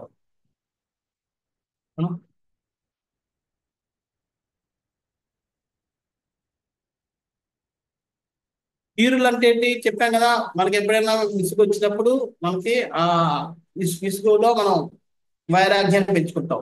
ఆ వైరాగ్య భావన నిలబెట్టుకొని దాని ప్రకారం నడిపోయిన వాడు ధీరుడు. రెండో రకమైన వాడు ఎవరంటే వాడు కూడా వైరాగి, వాడు కూడా త్యాగం చేస్తాడు. ఏంటి, జీవితంలో అన్ని కోల్పోయి ఇంకా ఆశ లేదు జీవితం మీద, ఇంకెక్కడ పోతుంది. కొంతమంది ఉంటారు, ఎందుకంటే ఏ, చాలా మంది ఇప్పుడు నేను ఆ, ఇది బ్రహ్మచారి అవుతాను అన్నప్పుడు చాలా మంది అడిగారు, ఏమైనా లవ్ ఫెయిల్యూరా అన్నాయి. లేదంటే ఉద్యోగాలు, ఇలాగ రకరకాలు. అంటే అది రెండో జాబ్. ఎవరు త్యాగం చేస్తారంటే ఇంకా దాని మీద అక్కడ హోప్ లేదు నాకు. ఉద్యోగం రాదు, ఉద్యోగం వచ్చే లక్షణాలు, పెళ్లి అయ్యేటట్టు కనబడడం లేదు, పెళ్లి అవ్వదు, నాకు అన్ని ఏవో రోగాలు ఉన్నాయి, పెళ్లి అయినా సరే సంసారం చేయలేదు, ఇలాంటివి ఉన్నాయి. కాబట్టి ఇంకెందుకు సన్యాసం తీసుకుంటాం. అది రెండో రకం. మూడో రకం అది కాదు, శ్రవణ కీర్తనలు చేస్తూ భగవంతుడి మీద ప్రేమాభిమానాలు పెంచుకొని భగవంతుడికి సేవ చేయాలనే భావంతో అన్నింటినీ పరిత్యాగం చేసేవాడు. ఈ మూడో రకం వాడు నరోత్తముడు. ఈ విధంగా మూడు రకాల వాళ్ళు ఆధ్యాత్మికంగా ఉంటారు. తెలియజేయనగా భౌతిక జగమునందరి సంకల్ప పూర్ణ జీవమును భగ్నమైన పిమ్మట స్వీకరించే సన్యాసము ఆత్మానుభవ మార్గంలో ముందడుగు అయినను ప్రతివారి హృదయం నందు పరమాత్మ రూపమున వసించు పూర్ణ పురుషుడు శ్రీకృష్ణ భగవానుపై సంపూర్ణంగా పడుటకు అభ్యాసం కావించినప్పుడే ముక్తి మార్గంలో నిజమైన పూర్ణత్వం సిద్ధించగలదు. ఎప్పుడైతే జీవితంలో వైరాగ్యం వచ్చి, అంటే అంత విసుగొచ్చి ఇంకా మన మీద ఆశాభావం లేదు, అన్ని భగ్నం అవుతుంది, ఏది ముట్టుకున్నా అదంతా ఐరన్ లాగా అయిపోతుంది, ఏది ముట్టుకుంటే అది నాశనం అయిపోతుంది, ఏ ప్రయత్నం చేస్తే ప్రయత్నం అంత విఫలం అయిపోతుంది. అప్పుడు ఏం చేస్తాం, వైరాగ్యం తీసుకుని అది చూడడానికి ఓ ఆధ్యాత్మిక ప్రగతి చెందిన కనబడుతున్నప్పటికి కూడా అది నిజమైన ప్రగతి కాదు. ఎందుకని మనం కావాలని దీని మీద, మమకారం మీద, దీని మీద ఇదంటే ఇష్టపడి మనం రావడం లేదు. అంచేత అది నిజమైన వైరాగ్యం కాదు.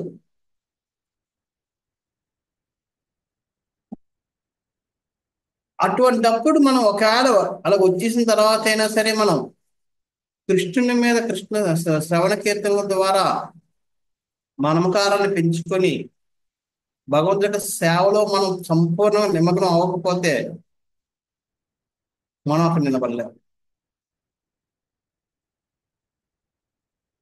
ఆ వైరాగ్యం నుంచి మనం ఈ వైరాగ్యం ఉంటుంది, ఆ వైరాగ్యానికి వైరాగ్యం ఇచ్చేస్తాం. అంచేత మనం ఈ శ్రవణ కీర్తనం అనేది చాలా ఇంపార్టెంట్ భగవంతుడి యొక్క.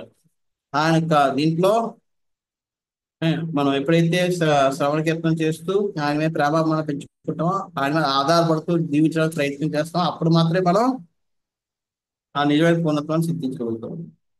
కనుక శుద్ధ భక్తుల సాంగత్యంలో శ్రీకృష్ణుని పవిత్ర నామ రూప లీల పరివారాదులను కీర్తించుట మరియు శ్రవణం చేయడం ద్వారా గృహం ప్రతి ఒక్కరూ భక్తియుక్త సేవను కొనసాగించను. ఇటువంటి అభ్యాసం ఎంత శ్రద్ధగా కాంక్షించో అంత అధికంగా భగవత్ చైతన్యము వృద్ధి కాగలదు. అంటే దానికి మనం ఇల్లు వదలాల్సిన అవసరం లేదు, ఇంట్లో ఉండి కూడా అందరూ కలిసి చేసుకున్నా మనం కూడా ఆ వైరాగ్య స్థాయికి వెళ్ళిపోతాం ఇంట్లో ఉంటున్నాయి.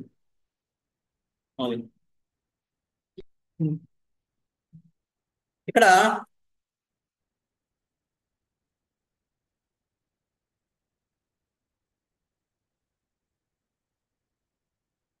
మనకి ఇక్కడ విశ్వనాథ చక్రవర్తి ఠాకూర్ గారు చెప్తున్నారు, ఒక వ్యాపారికి మీరు ఎక్కడికి తీసుకెళ్ళినా సరే వాడు ఎప్పుడు కూడా డబ్బు ఎలా సంపాదించాలని చేస్తాడు, ఏం చేస్తే డబ్బులు వస్తాయి.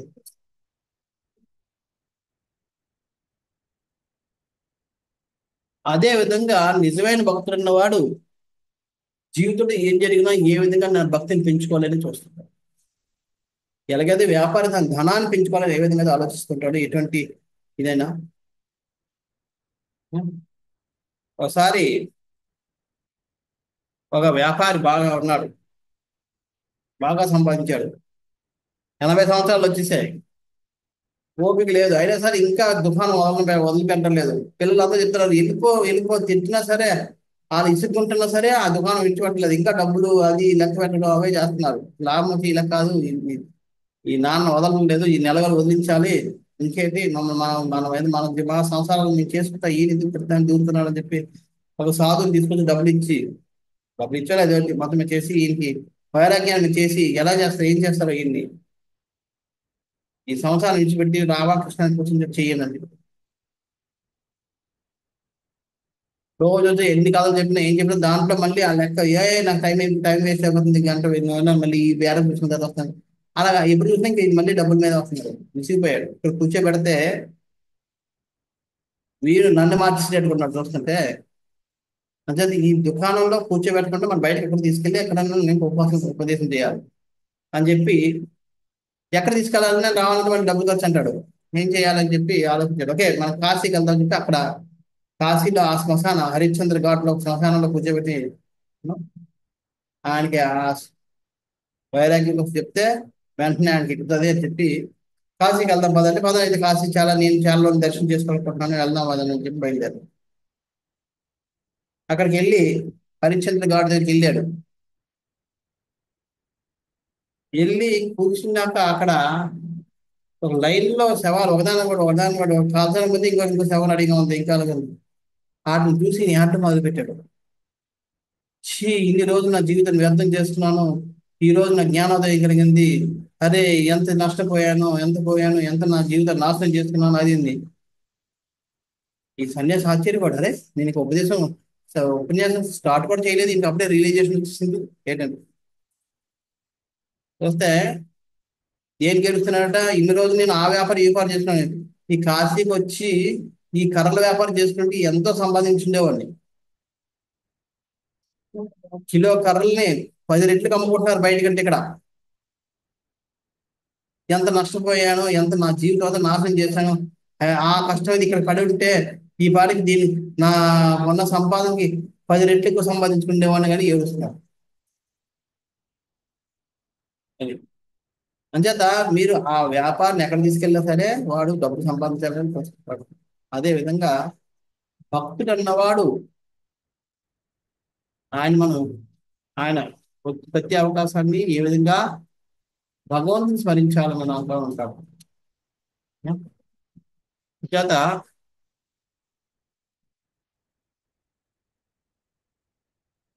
అంచేత సన్యాసి తెలివైన వాడు. ఎందుకని ఈ బంధాలన్నీ తెలుసుకుని వెళ్ళిపోయాడు. కానీ భక్తుడు ఉత్తముడు. విశ్వనాథ చక్రవర్తి గారు రాస్తున్నారు, సన్యాసి చాలా తెలివైన వాడు. ఈ బంధాల వల్ల వచ్చే బాధలు ఇవన్నీ తెలుసుకున్నాడు, వాటిని తప్పించుకున్నాడు తెలివైనవాడు. కానీ భక్తుడు తెలివైనవాడు, భక్తుడు ఉత్తముడు. భక్తులు సో ఈ విధంగా మనం చేస్తాము.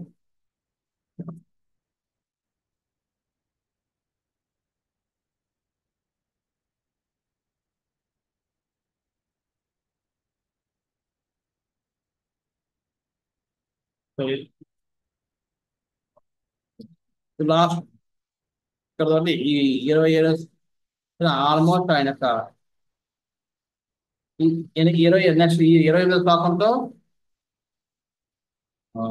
విదురుడు ఆయన ఉపదేశాలు ఆపుతాడు. ఇది లాస్ట్ ఉపదేశం. అతోదీచిం సంజాతు స్వైరజ్ఞాత గతి భవాన్ పాయస కాల పుంసాం గుణ వికర్షణ. మానవుల శుభలక్షణంగా హరించినట్టు కాలం వేగంగా ఆసనము కానున్నది కావున దయచేసి శీఘ్రమే నీవు బంధువులకు తెలియని రీతిలో ఉత్తర వెడము. మానవ జీవితంలో ఉన్న శుభక్షణాలు శుభక్షణాలు శుభలక్షణాలు అన్నింటినీ కూడా హరించేసే కాలం చాలా వేగంగా నీకు ఆసన్నం అవుతుంది.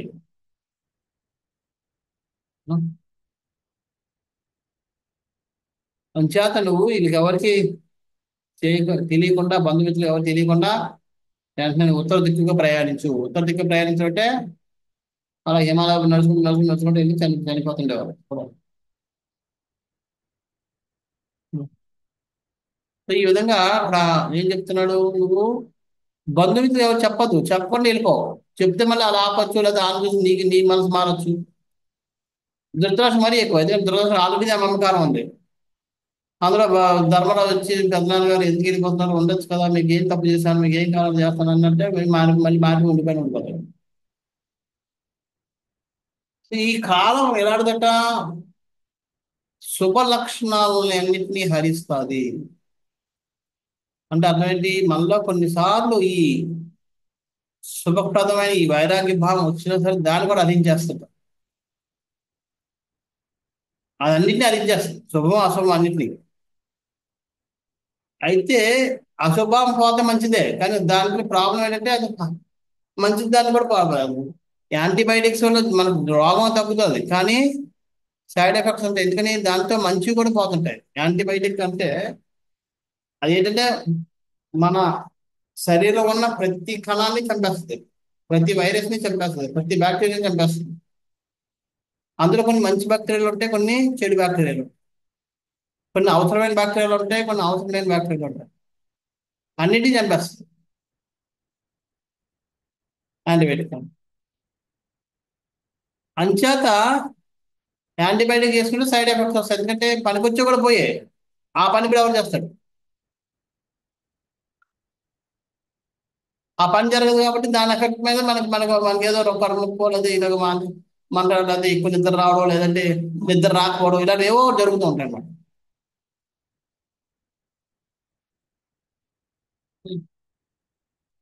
అంచేత ఇక్కడ శుభ లక్షణాలు కూడా చాలా అశుభ లక్షణాలు హరిస్తుంది, దాంతో శుభ లక్షణాలు కూడా హరించేస్తుంది. అంచేత ఉన్న కాస్త కోసం ఇప్పుడు ఉన్నది అవి కూడా బుర్ర ఉంది, పనిచేస్తుంది, ఇంకా అది కూడా పోయేటట్టు చేస్తుంది ఇంకొంచెం నువ్వు రోజులు ఉంటాయి.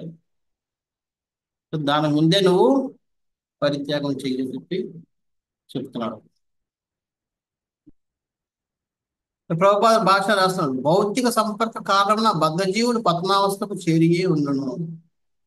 ఇక కలియుగమున మానవుని శుభలక్షణములు ఇంకను బలహీన స్థితికి పతనం చెందును. ఈ బౌద్ధ సంపర్కం ఎప్పటి వరకు ఉంటాం, అప్పటి వరకు మన యొక్క ఆ బద్ధావస్థలో మనం ఉంటుంటాం. ఆ బద్ధావస్థలో మనం బలహీన పతనావస్థలోనే ఉంటాం. మనం కలియుగంలో అయితే ఇంకా ఆ పతనావస్థలో ఇంకా ఎక్కువ పతనావస్థలో ఉంటాం. ఆ విధంగా అంచేత మనం కలియుగంలో ఎప్పుడు కూడా ఈ కాల ప్రభావానికి మనం గమనిస్తూ దానికంటే ముందే మనం నిర్ణయాలు తీసుకోవాలి ప్రభుత్వాలు. తర్వాత ఆత్మానుభవ మార్గం నందలి నిరంతర యత్నమే మనుషుడు క్రమంగా ధీరుస్తుంటే నరోత్తమైన స్థితికి ఉన్నతిని పొందినట్లు తోడ్పడగలదు. ధీరుడు అంటే త్యాగం చేసేవాడు, త్యాగం చేసి బయటకు వెళ్ళిపోయినవాడు. ఎవరైనా చెప్పినా నేను ఇంక నిర్ణయించుకున్నా వెళ్ళిపోయాడు. నరోత్తుడు అంటే వెళ్ళిపోయిన తర్వాత నిలబడినవాడు. అంచేత అదే ప్రభావం ఏమంటారు, ఆత్మానుభవ మార్గం నందలి నిరంతర యత్నమే మనుషుని, అంటే ధీరుడుగా మనం వెన్నో తీసినప్పుడు ఆత్మానుభవం కోసం, ఆత్మ సాక్షాత్కారం కోసం నేను ప్రయత్నిస్తాను అని చెప్పి నిర్ణయం చేసుకుని దాన్ని ప్రయత్నం కొనసాగిస్తూ ఉన్నప్పుడు కొన్ని రోజులకి మనం నరోత్తమ స్థితికి వెళ్తాం. అది లాస్ట్ అటువంటి ధీరత్వం సన్యాస స్థితిని పొందుటకు సన్నాహం వంటిది. ఇక సన్యాస స్థితి యందు పరమహంస స్థితిని పొందుటకు చేయి సన్నాహము వంటిది. సన్యాస స్థితి అన్నది పరమహంస స్థితిని పొందుటకు చేయి సన్నాహం. ధీరత్వం వల్ల మనకి సన్యాసం తీసుకునే స్థితి వెళ్తాం. సన్యాస స్థితితో మనం కొనసాగితే అది పరమహంస స్థితి వెళ్తాం. ఈ విధంగా ఇది ధీరుడి కంటే సన్యాసి గొప్ప, సన్యాసి కంటే పరమహంస. ఈ విధంగా ఈ స్థాయిలో వేరు వేరు స్థాయిల్లో మనం ఈ త్యాగ భావం కూడా ఉంటుంది.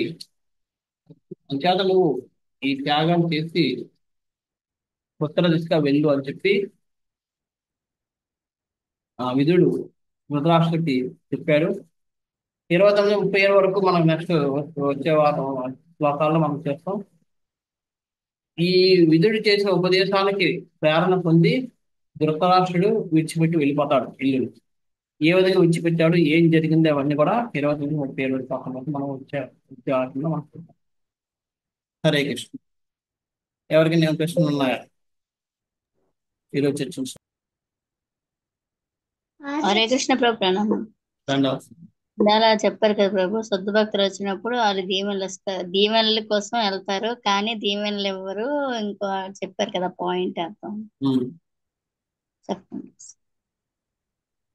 చాలా సార్లు శుద్ధ భక్తులు నిజమైన దీవెనలు ఇవ్వరు. ఇస్తే ఏమవుద్ది, మనం వెళ్ళాం. నీ సంసార బంధాలు దిగిపోవాలని అన్నాం అనుకోండి, వాళ్ళు ఎవరు రారు మన దగ్గరికి. ఓకే, ఇలాగ అనుకుని వెళ్ళిపోతారు.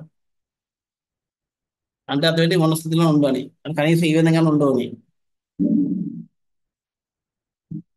వాళ్ళు నిజంగా మనకి ఇవ్వాలనుకుంటే మనస్ఫూర్తిగా ఇస్తే అవి వాళ్ళు వాళ్ళు ఇచ్చే ఆశీర్వాదం అలాగే ఉంటాయి. ప్రభుపాద వారి దగ్గర ఆయన ఒకసారి అలాగే వచ్చారు. వచ్చి స్వామీజీ నాకు ఆశీర్వదించింది, స్వామీజీ నాకు ఆశీర్వదించింది, స్వామీజీ నాకు ఆశీర్వదించాను అని చెప్పారు. ప్రభుపాద వారు బస్కి వెళ్ళిపోతున్నారు. అయినా సరే వచ్చి మళ్ళీ అంటే లాస్ట్ ప్రభుపాద వారు చూసి, నీకున్న కుటుంబ బంధాలన్నీ తెగిపోతాయని చెప్పాడు. అంతే, వెళ్ళిపోయాడు ఆయన. మళ్ళీ రారా.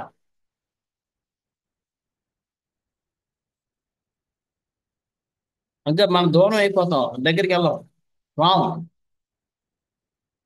వాళ్ళు నిజంగా వాళ్ళ మనస్ఫూర్తిగా వాళ్ళ మనసులో ఉన్న ఆశీర్వాదం వాళ్ళకి ఇస్తారు, వాళ్ళు ఇస్తారు.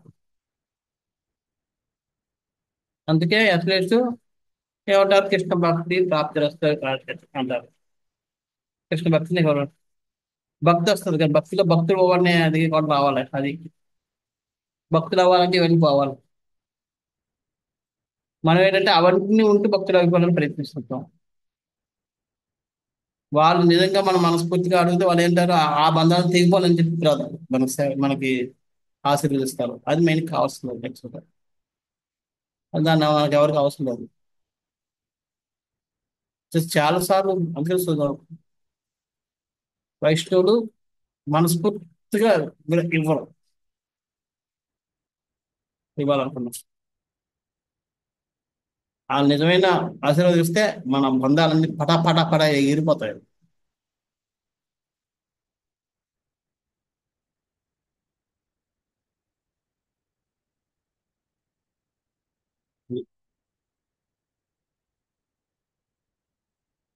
బంధాలు తొలగిపోవటం మంచిదే కదా ప్రభు. మరి కానీ అంతమంది రెడీ దానికోసమే కదా గురువుల దగ్గరికి వెళ్ళేది అనుకుంటున్నాం. నిజంగా అటువంటి గురువు దగ్గర ఎవరు వెళ్ళాం. అలాగే అవడం లేదు కాబట్టి మనం వెళ్తున్నాం. మరి ఇక్కడే ఉండిపోయి ఇలా కష్టాలు అనుభవిస్తూ ఉండడం కన్నా దాని బెటర్ కదా. అన్నీ తెలుసు బాబు, అదే కదా, అన్నీ తెలుసు, అదే చెప్తున్నారు కదా. శుద్ధ భక్తులు మన పబ్లిక్ టాయిలెట్స్ బయటికి తీసుకొచ్చేసారు. బాగుంది, ఆ స్మెల్ లేదు, చాలా బాగుంది, ప్రశాంతంగా ఉంది, అంత చూస్తున్నాం. స్మెల్ లేదు, ఎక్కడ పడితే అక్కడ యూరిన్ లేదు, ఆ స్టూలు గట్రా అవి ఎక్కడ కనపడలేదు, అన్ని బాగానే ఉన్నాయి. అయినా సరే లోపల ఇంకా ఆ మూల చూడదు. ఆ మూల ఎక్కడ వెళ్తే అక్కడ ఏమైనా బాగుంటుందేమో. ఆ లోపలే మన మన మనసు అంతా అక్కడే ఉంది. వీళ్ళు భక్తులు తీసుకొచ్చినా ఏం చేయగలరు ఇంకా. మనకు తెలియక కాదు, మనం ఎన్ని తప్పులు చేయడం నాకు తెలిసి. అది మాత్రం వాస్తవం ప్రభు. మరి ఎందుకు తప్పులు చేస్తున్నాం? మన లక్షణాలు, సహజ లక్షణాలు మనకి మన మనసు అక్కడే ఉంది ఇంకా.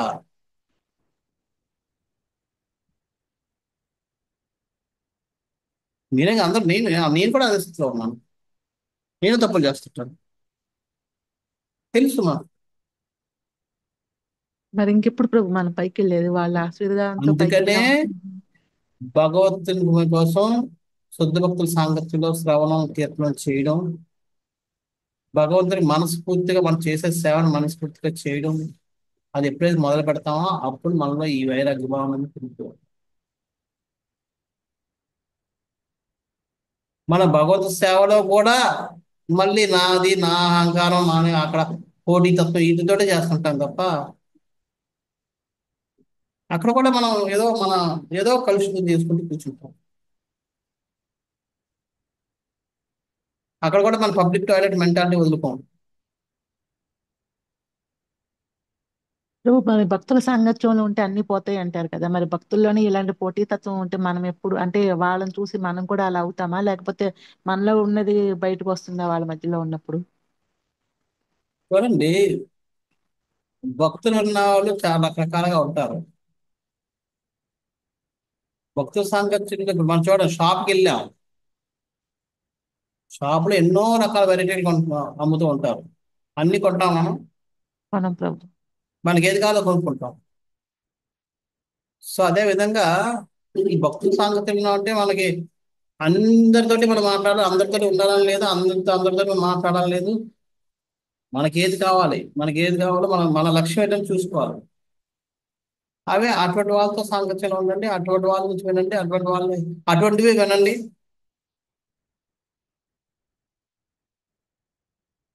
ఓకే.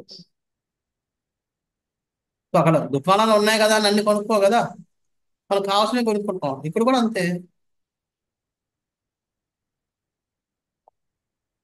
అరే మనకు కావాల్సిన ఈ దుకాణంలో దొరకనప్పుడు మనం ఆ దుకాణం వదిలి వేరే దుకాణంకి వెళ్తాం. ఆ, అవును ప్రభు. అదే విధంగా ఇక్కడ కూడా, అరే నేను 30 సంవత్సరాల నుంచి ఇంతట ఉన్నాను, నేను అని నష్టపోతున్నాను, అయినా సరే నేను ఎలా వదిలేస్తాను అనుకుంటే అది మన కర్మ, ఇంకేం చేయలేం. ఆయన వల్ల నా భక్తికి నష్టం కలిగితే విడిచిపెట్టి వేరే వాడి దగ్గరికి వెళ్ళండి.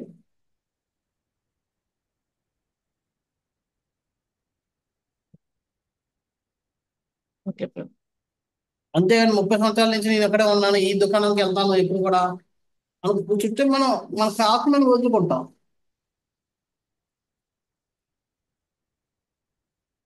ఇటువంటి బంధాలు పెంచుకొని మనం నాశనం చేసుకుంటాం. కొన్నిసార్లు మనకు తెలుసు, కొన్ని సందర్భాలు దీనివల్ల నేను నష్టపోతున్నాను తెలిసి కూడా మనం ఆ తప్పులు చేస్తుంటాం, కొనసాగిస్తూ ఉంటాం. ఆ ఆ సాంగత్యాన్ని వదులుకో.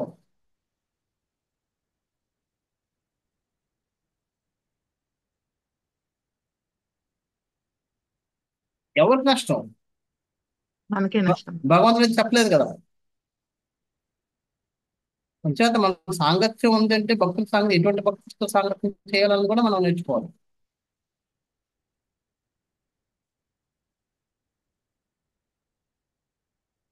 ఓకే ప్రభు.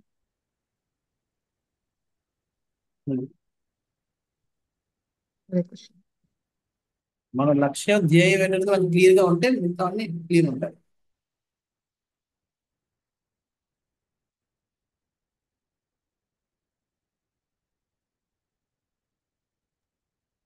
హరే కృష్ణ ప్రభు.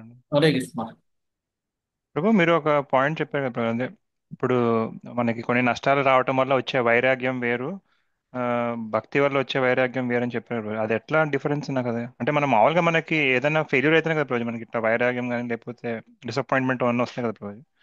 అది కాకుండా డైరెక్ట్ భక్తునే వైరాగ్యం వస్తుందని చెప్పి అంటున్నారు కదా ప్రభు. అది ఏంటంటే చూడండి, ఇది చూడండి, ఒక భార్య భర్త పెళ్లి చేసుకుంటారు, అంటే ఒక ఆ స్త్రీ పురుషుడు పెళ్లి చేసుకుంటారు. అంతకు ముందు వరకు వాళ్ళకి ప్రేమ అంటే ఎక్కడి వరకు ఉంటుంది, తల్లిదండ్రుల మీద ఉంటుంది. ఒకసారి పెళ్ళి అయ్యాక భర్తకి భార్య మీద, భార్యకి భర్త మీద ఉంటుంది. వాళ్ళిద్దరి కోసం అవసరమైతే తల్లిదండ్రులు వదులుకోవడం కూడా ఇద్దరికి రెడీ అవుతారు. చాలాసార్లు వేరే కాపురం పెట్టడానికి కారణం భార్యకి నచ్చలేదనో లేదా భర్తకు నచ్చలేదనో ఏదో ఉంటారు. అంటే అప్పటి వరకు 20-25 సంవత్సరాలు వాళ్ళతో కలిసి ఉన్నాం. ఈ రోజు మనం బయటికి వెళ్ళిపోయాం, ఎందుకంటే ఈమె నచ్చలేదో ఈయనకి నచ్చలేదో. అంటే అక్కడ ఏంటి, ప్రేమ అప్పుడు మనకి వాళ్ళ మీద కంటే ఈమె మీద ప్రేమ ఎక్కువైంది, ఈయన మీద ప్రేమ ఎక్కువైంది కాబట్టి మనం దాన్ని వదులుకోగలుగుతున్నాం. సో అదే విధంగా ఎప్పుడైతే మనకి భగవంతుడి మీద ప్రేమ పెరుగుతుందో ఆటోమేటిక్ మనం వదులుకోగలుగుతాం.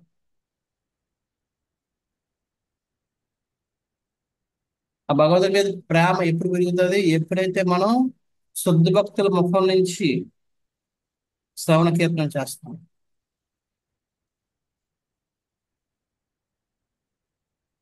అప్పుడు ఆటోమేటిక్గా మనకి భగవంతుడి మీద ప్రేమ పెరుగుతుంది.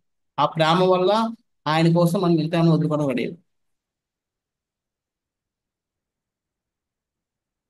సో ఇది హై రినౌన్సియేషన్ బ్రో. అండ్ మామూలుగా మనకి డిసప్పాయింట్మెంట్ వచ్చే ఫ్రస్ట్రేషన్ బ్రో. డిస్ప్రెషన్ వచ్చేది అది ఏంటంటే అది నిజమైన కాదు, అసంపూర్ణ వైరాగ్యం, ఇంపల్సివ్ అది. అంటే ప్రేరణాపూరితం, స్వతహాగా వచ్చింది కాదు అది. చూడండి, ఒక అమ్మాయి ఒక అబ్బాయి ప్రేమించుకుంటే వాళ్ళ ఇంట్లో ఉన్న అందరిని వదులుకొని పారిపోయి పెళ్లి చేసుకోవడానికి రెడీ అయిపోతారు. ఎందుకని? వాళ్ళ మీద ఒకరి మీద ఒకరి ప్రేమ.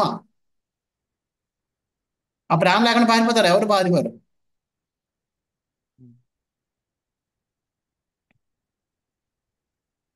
ఆ ప్రేమ ఎప్పుడైతే తగ్గిపోతే మళ్ళీ ఇళ్ళకి వస్తారు. ఎప్పుడైతే మన ప్రేమ అంతవరకు ఒక సంవత్సరంన్నర లేదా 4 సంవత్సరాలు 5 సంవత్సరాలు ప్రేమ అయి ఉండొచ్చు. 5 సంవత్సరాల వరకు ఆ అమ్మాయి ఎవరో తెలియదు, ఈ అబ్బాయి ఎవరో తెలియదు, వాళ్ళకి తల్లిదండ్రులే లోకం. కానీ ఆ ప్రేమ పెరుగుతున్న కొద్దీ ఏమవుతుంటారు? ఒకరికి దూరం అయిపోతుంటారు. అంతకుముందు ఒక ఫ్రెండ్స్ అందరితో కలిసి పార్టీకి వెళ్తుండేవారు, లేదంటే హోటల్ క్యాంటీన్కి వెళ్ళి టీ తాగేవారు, లేదంటే ఆటలు ఆడుతుండేవారు. ఎప్పుడైతే ప్రేమలో పడ్డారో ఆటలు ఆటలు తగ్గుతాయి, క్యాంటీన్ వరకు ఉంటుంది. తర్వాత ఇంకా క్యాంటీన్ తగ్గుతుంది, వీరిద్దరు కలిసి వెళ్ళడం మొదలు పెడతారు. ఒకరికి దూరం అయిపోతుంటారు. న్యాచురల్ గా వాళ్ళు దూరం అయిపోవడానికి బాధగా కూడా ఉండదు వాళ్ళకి, వదిలేస్తున్నానని చెప్పి. అట్లా న్యాచురల్. సో అదే విధంగా మనం నిజంగా మన భగవంతుడి మీద ఆ ప్రేమ పెంచుకుంటే న్యాచురల్ గా అన్ని ఒకటి వెళ్ళిపోతుంటాయి, వదిలేసుకుంటుంటాం.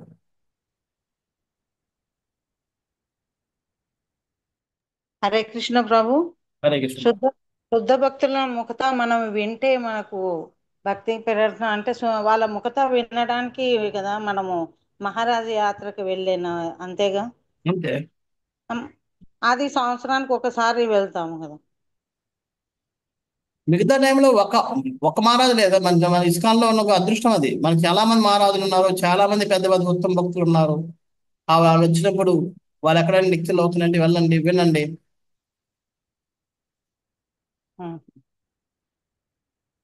అలా అయితేనే ఇంప్రూవ్ అవుతాం. శుద్ధ భక్తులు అన్నారు కానీ శుద్ధ భక్తుడు అని అలా. భక్తులు ఎవరైనా అవ్వచ్చు. ఇప్పుడు ధీరుడు నరోత్తముడు ఆ విధంగా అయిన తర్వాతనే గోలోకం పోవడానికి అవకాశమా ప్రభు? లేదు, అది పద్ధతి. మన ప్రయత్నం దానికోసం ఉండాలి. మన ప్రయత్నానికి భగవంతుడు ప్రసన్నుడైతే మనం ఫెయిల్ అయినా సరే భగవంతుడు పాస్ చేసి తీసుకెళ్ళిపోతాడు. అందుకనే ఇవన్నీ ఏంటంటే మనకి ఏ విధంగా మనం మారాలి, మన జీవితాన్ని ఎలా మార్చుకోవాలన్నది ఒక ఒక సూచిక మనకి. అంటే ఏ స్థాయి నుంచి ఏ స్థాయికి వెళ్ళాలి, ఎలాగెళ్ళాలి, ఇక్కడికి వెళ్ళాలంటే ఏం చేయాలి, ఇవన్నీ. కానీ మనం అలా అవుతామని గ్యారంటీ లేదు, అవలేకపోవచ్చు కూడా. కాకపోతే అవ్వాలని ప్రయత్నం చెయ్యాలి. ఇక్కడ మనం చూడండి, ఒక పిల్లవాడు నేను పాస్ అవ్వాలని చెప్పి చదువుతుంటే తర్వాత పాస్ అవుతాడు గ్యారెంటీ లేదు. ఎంతమంది చదివినా సరే అందరూ పాస్ అవ్వాలని చదువుతారు, కానీ చాలా మంది ఫెయిల్ కూడా అవుతారు. కానీ ముందు నుంచే నేను ఫెయిల్ అవ్వాలని లక్ష్యం పెట్టుకుంటే ఏ తల్లిదండ్రులు కూడా హర్షించరు. సో అదే విధంగా మనం కూడా ఈ నరోత్తమ స్థాయికి వెళ్ళాలనో ధీర స్థాయికి వెళ్ళాలనో మనం లక్ష్యం పెట్టుకుని ధీర స్థాయికి వచ్చినట్టున్నాను, లక్షణాలు మనకు ఉన్నాయి, దాన్ని బట్టి అయితే మనం ఇంకో నెక్స్ట్ నరోత్తమ స్థాయికి వెళ్దాము. ఇలా లక్ష్యం పెట్టుకుంటే ఎప్పుడైతే మనం ప్రయత్నిస్తామో మనం ఆ స్థాయికి చేరకపోయినా ఆ ప్రయత్నానికి భగవంతుడు ప్రసన్నుడై మనల్ని ఉద్ధరించి పట్టుకు తీసుకుంటారు. మన భగవంతుడితో ఉద్ధరించబడాలి అంటే ఈ ప్రయత్నం జరుగుతూ ఉండాలి. మనం ఫెయిల్ అయినా పాస్ అయినా సంబంధం లేదు, ప్రయత్నం అనేది జరుగుతూ ఉండాలి. కదా, ధీర స్థితికి మనం చేరాలనుకుంటే చేరిపోయాం, పాస్ అయిపోయాం. నెక్స్ట్ స్థితికి మనం వెళ్ళడానికి ప్రయత్నం చేయాలి, అది కూడా పాస్ అయిపోయాం, ఇంకో నెక్స్ట్ స్థితికి అలాగే మనం ప్రయత్నం చేస్తూనే ఉండాలి ఇప్పుడు కూడా. ఓకే, నేను 4వ స్థాయికి వచ్చేసాను కానీ ఇంకేం అవసరం లేదు నా జీవితం అనుకుంటే పతన స్థాయికి వెళ్ళిపోతాం. ఇప్పుడు వానప్రస్థం అదే ఇంకొక ప్రశ్న. ఆ, ఇది ఇప్పుడు మీరు ఇవ్వాలి. అన్నారు కదా ప్రభుజీ, మనకంటే ఇప్పుడు మనకి భౌతిక ప్రపంచం మీద వైరాగ్యము, అంటే అంటే భగవంతుడి మీద మనకు స్వాభావికంగా ప్రేమ రావాలి. అప్పుడు మనం అంటే భగవద్ధామం వెళ్ళడానికి అంటే ఒక్కొక్కసారి భౌతిక ప్రపంచం ఫ్రస్ట్రేషన్ వల్ల కూడా వైరాగ్యం వస్తుంది కదా ప్రభుజీ. అంటే అవును, మరి ఆ వైరాగ్యంతోని భగవద్ధామం వెళ్ళలేరా? ఆ వైరాగ్యం ఏంటంటే ఆ ఫ్రస్ట్రేషన్ నుంచి మన మైండ్ జస్ట్ పక్కకి వెళ్ళిపోయింది అనుకోండి, ఆ వైరాగ్యం కూడా పోతుంది. కానీ ఎక్కడ భౌతికంగా ఎప్పుడు మనం ఎప్పుడు ఏం సుఖంగా ఉండం కదా ప్రభుజీ. ఎప్పటికి ఏదో ఒకటి మనకు అంటే భౌతిక బాధలు బాధిస్తూనే ఉంటాయి కదా. అది ఎప్పుడైనా నా ఉన్నా పని మనకేంటంటే మీ భౌతికలో ఎప్పుడు దుఃఖాలే అని చెప్పి ఇది ఉన్నా సరే మనకి అంత తొందరగా విరక్తి రాదు. విరక్తి ఎప్పుడు వస్తుంది? ఇంకా మొత్తం విసిగిపోయి తర్వాతే మనం అప్పుడే అంటాం. ఇప్పుడు మన మాట వినకపోతే నేను చస్తాను రా అన్నాం, ఆడు విసిగిస్తే నేను చచ్చిపోతాను నీతో, అసలు నేను చస్తాను, నీకు వెళ్తుందా అలా అప్పుడు మనం అంటాం, ఇమీడియట్గా రాదు. అది చాలా ఆ డైలాగ్ ఎన్నిసార్లు వదులుతాం మనం, రోజు రోజు చెప్పాం. కొన్నిసార్లు చెప్తుంటారు, ప్రభుజీ నా జీవితం విరక్తి వచ్చేస్తుంది అసలు ఏంటో అసలు ఇక్కడ ఏం చేస్తాం, మరి చచ్చిపోతే బాగున్నాయి మనకి అసలు. అలా అలా ఎంతమంది చెప్పుకుంటారు ఎప్పుడో, అంతే తప్ప రోజు చెప్పుకోరు. రోజు కష్టపడుతుంటారు, రోజు ఏదో సమస్య వస్తుంటుంది. రోజు చెప్పుకుంటే వాళ్ళు క్వాలిఫైడ్ అవుతారా ప్రభుజీ? అంటే అంటే మనకి రోజు కష్టాలు వచ్చేసరి మనకి ఆ విరక్తి భావన అంత తొందరగా రాదు అంటున్నాం. కానీ ఆ విరక్తి భావంతో కూడా మనం వెళ్ళొచ్చు కదా ప్రభుజీ. ఆ ఆ విరక్తి భావంతో కూడా వెళ్ళొచ్చు కదా. చూడండి, అందుకనే నేను అంటుందా దాంట్లో ఎప్పుడైతే మనం, అందుకనే చెప్తుంది, అప్పుడైతే మనం అటువంటి సమయంలో ఎప్పుడైతే చూడండి, ఇప్పుడు గౌరంగ ప్రభు అంతవరకు బ్రహ్మచారి రాష్ట్రం ఎప్పుడు జాయిన్ అవుదాం ఏంటనేది నిర్ణయించుకోలేదు. కానీ ఆ రోజు అయిపోయింది. ఏ రోజు ఏ రోజు యాక్సిడెంట్ అయిందో గౌరవ ప్రభు స్టోరీ చెప్పాను కదా, ఆ, మీరు లేరా? ఆ మధ్యలో కాల్ వస్తే ఓకే, అక్కడ గౌరవ ప్రభు స్టోరీ చెప్పాను. అది ఆ స్టోరీలో ఆయన యాక్సిడెంట్ అయినప్పుడు ఆ రోజు నిర్ణయించుకున్నారు అంతే. అంతవరకు ఆయన నిర్ణయించుకోలేదు. ఆ మందిరం వెళ్తున్నప్పుడు కూడా అనుకోలేదు నేను ఈ రోజు జాయిన్ అవుతున్నాను అని చెప్పి. అదే అంతే. అంతేని ఆయన ఆల్రెడీ సాధువుల యొక్క సాంగత్యంలో ఉన్నాడు, భగవంతుడి సేవ చేస్తున్నాడు. దాంట్లో ఉన్నప్పుడు ఒక రోజు అది అలా వైరాగ్యం వచ్చినా అది నిలబడిపోతుంది. ప్రభుజీ, మరి కానీ మీరు అంటారు కదా రెండు కాంట్రాడిక్టరీ అనిపిస్తుంది. ఇప్పుడు మనము మన ఎండేవర్ చేస్తూ ఉంటే భగవంతుడు మన ఎండేవర్ చూస్తాడు కాబట్టి మనల్ని లాస్ట్ కు భగవద్ధాన్ని తీసుకెళ్ళగలుగుతాడు. కానీ మరి ఒక్కొక్కసారి మరి మీరు అంటారు 100% మనము అన్నిట్లో పాస్ అయితేనే మనం భగవద్ధామం వెళ్తాము అంటే మరి రెండు ఎట్లా ఇది అయిపోతాయి ప్రభుజీ? అన్నిట్లో పాస్ అవ్వాలని కాదు, పాస్ అంటే మన భక్తి అనేది అట్లీస్ట్ 100% రావాలి కదా. అది రావాలన్నది మన ధ్యేయం. చూడండి, భక్తి నియమాలు అన్నింటినీ పాటించడానికి మనం ప్రయత్నం చేయాలి, ఏది వదలడం లేదు. రోజు పాటించలేకపోతే కనీసం ఈరోజు పాటించగలిగితే పాటించండి దాన్ని. నేను రోజు చేయలేదు కానీ వదిలేవద్దు. 10 ఉన్నాయి, కానీ నేను రోజు 4 పాటిస్తున్నాను. ఈ రోజు 5ది పాటించే అవకాశం ఉంది, పాటించండి 5ది. నేను ఎప్పుడు చేయలేదు కాబట్టి వదిలే, ఎందుకు అవసరం లేదు, ఈ 4 చేస్తున్నా, ఈ 4 వదిలేవద్దు. 5ది చేయగలిగితే చేయి ఆ రోజు.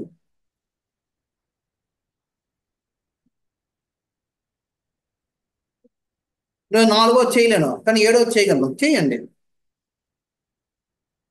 సో వీళ్ళందరూ భక్తి నియమాలన్నింటినీ పాటించడానికి ఎప్పుడు కూడా వాళ్ళు ప్రయత్నం చేస్తుంటారు, ఎంతకంత. మనం దేంట్లో పెర్ఫెక్ట్ రాదు, కానీ మనం ఏదో అయితే మన ప్రయాస, భగవంతుడు చూసేది ప్రయాస ఒకటే. చూడండి, ఇప్పుడు అన్ని సబ్జెక్టులు పాస్ అవ్వాలనుకుంటాం, అన్ని సబ్జెక్టులు 100 తెచ్చుకోవాలనుకుంటాం, కానీ తెచ్చుకోలేము. దేంట్లో కూడా తెచ్చుకోలేము.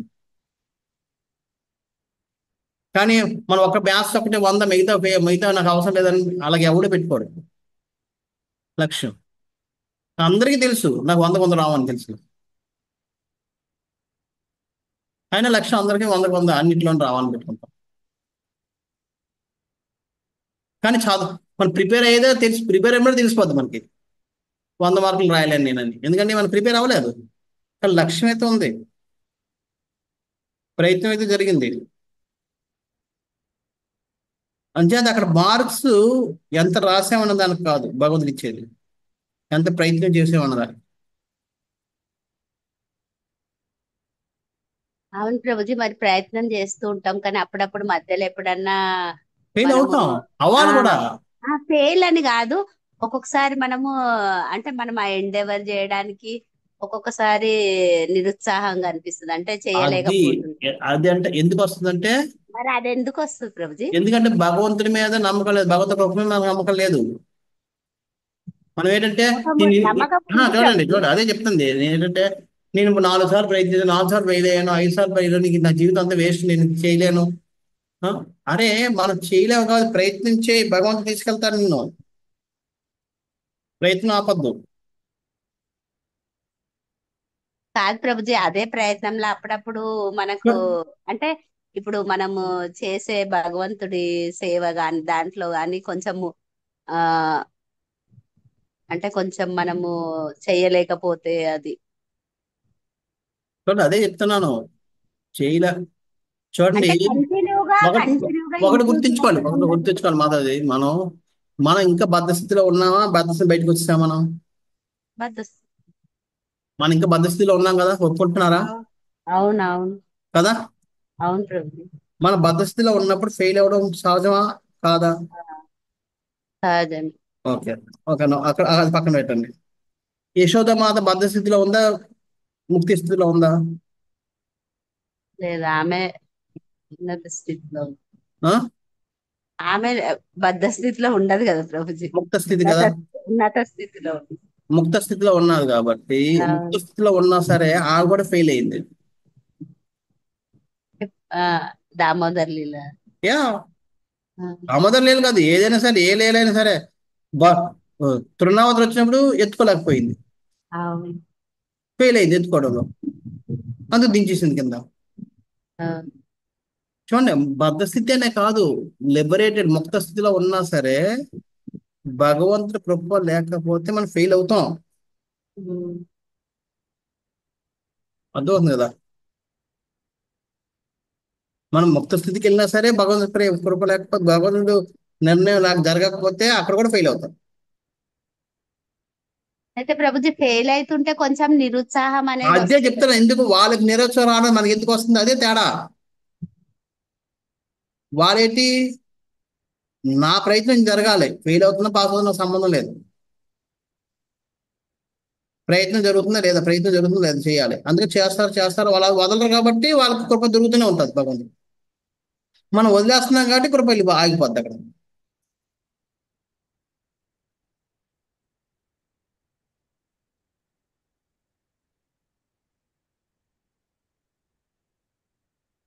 తేడా అదే, వాళ్ళకి తెలుసు వాళ్ళు ఫెయిల్ అవుతున్నారని తెలుసు, తెలియక కాదు వాళ్ళకి. యశోదబాద్ అనుకుంటుంది, ఏంటిది విచిత్రం, కళ్ళు బందలా కట్లా బదులు ఆమె నవ్వుకుంటుంటుంది, అయినా సరే వదలడం లేదు. పక్కన చెప్తున్నారు గోపికలందరూ, నువ్వు కట్టలేవు, ఎందుకు వదిలేయి ఆయన చాలా సిద్ధి పురుషుల్లో అంటాడు, మిస్టేక్ ఆయన మాయావి, మీ కొడుకు మాయాలాగా ఆయన చాలా కొన్నిసార్లు విచిత్రంగా బిహేవ్ చేస్తాడు, ఎవరు అర్థం చేసుకున్నారు, వదిలే ఆవిడ చెప్తున్నారు, అయినా సరే వదలలేదు. ఆ వదలలేదు కాబట్టే భగవంతు కృప దొరికింది ఆమెకు. వాళ్ళు చెప్పిన పాలు ఇంకెందుకు వదిలేయాలి అని వదిలేసి ఉంటే లీల అక్కడ అయ్యి ఉండేది కాదు, వేరేలా జరిగేది అప్పుడు.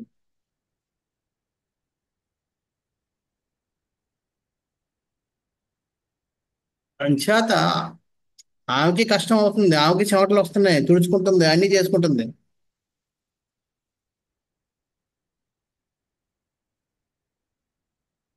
కానీ ఆ ప్రయత్నం ఆగలేదు కాబట్టి ఆ కృప దొరికింది. మనం ఆపేస్తున్నాం కాబట్టి మనకు అక్కడ కృప ఆగిపోతుంది. అదే తేడా.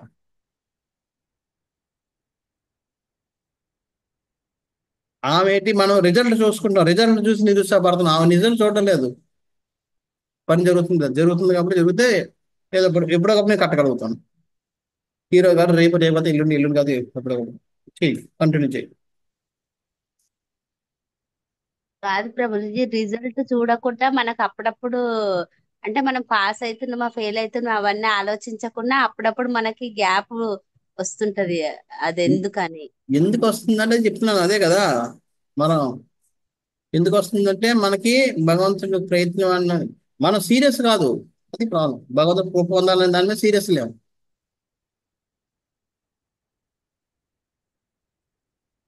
చూడండి, ఎవరైనా ఒక లక్ష్యాన్ని సాధించాలనుకున్న వాడు వాడికి సండే మండేలు గుర్తుండవు.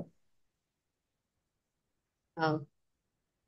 వాడికి ఏంటంటే చదువు చదువు చదువు చదవ చదవ చదివి కొన్నిసార్లు ఏ రోజు ఈ రోజు శుక్రవారమా, అప్పుడే శుక్రవారం వస్తుందా అరే అంటే అర్థం ఏంటంటే ఫుల్గా అబ్జర్వ్ అయిపోయాడు.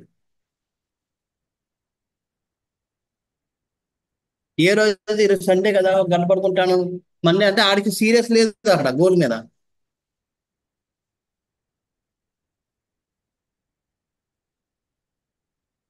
సీరియస్నెస్ లేదు కాబట్టి వాడు ఈరోజు సండే ఒక అరగంట పడుకుంటే బాగుంటుందిలే, పడుకుందాం ఒక ఈరోజు పండగ, ఈరోజు హాలిడే కదా, ఇంకో రోజు ఇంకో గంట లేటే లెగుద్దాం అనుకున్నాడంటే వాడు గోల్ మీద వాడికి సీరియస్నెస్ లేదు,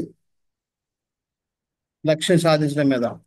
అంటే మన మన ప్రయత్నంలో బ్రేక్లు వస్తున్నాయంటే మనం సీరియస్ కాదని మనం అర్థం చేసుకోవాలి.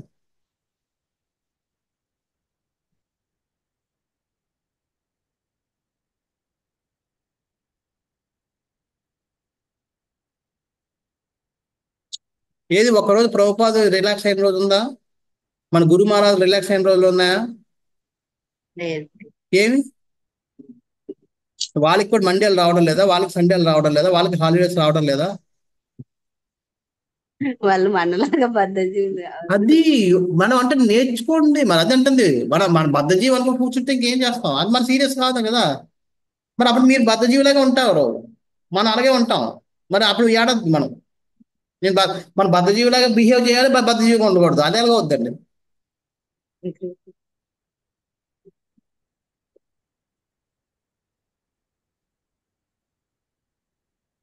నేను ఎటెండ్ లాగా నా జాబ్ అంతా ఎటెండ్ లాగా పని చేయాలి, కానీ నేను ఎటెండ్ అవ్వకూడదు, ఎటెండ్ పోస్ట్ ఉండకూడదు, మేనేజర్ పోస్ట్ నెలకు మేనేజర్ పోస్ట్ మేనేజర్ లాగా పని చేయాలి మనం.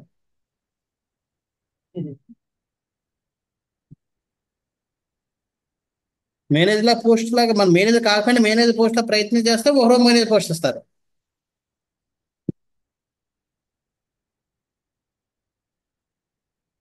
దాని మేనేజర్ పోస్ట్ వచ్చే వరకు నేను ఆగుతానని ఆగక్కర్లేదు, ఆటోమేటిక్ వచ్చేస్తుంది పోస్ట్, మనం ఎప్పుడైతే ఆ మేనేజర్లో బిహేవ్ చేస్తాం. సో అదేవిధంగా ఎప్పుడైతే మనం ముక్త పురుషుల్లాగా బిహేవ్ చేయడం మొదలు పెడతాం, ప్రయత్నం చేస్తుంటాం, ఆటోమేటిక్గా ఒక రోజు ముక్త పురుషులు అవుతాం మనం. మన బద్ధజీవుల్లో ప్రయత్నం చేసి ముక్త పురుషులు అయిపోవాలంటే ఎలాగైపోతాం?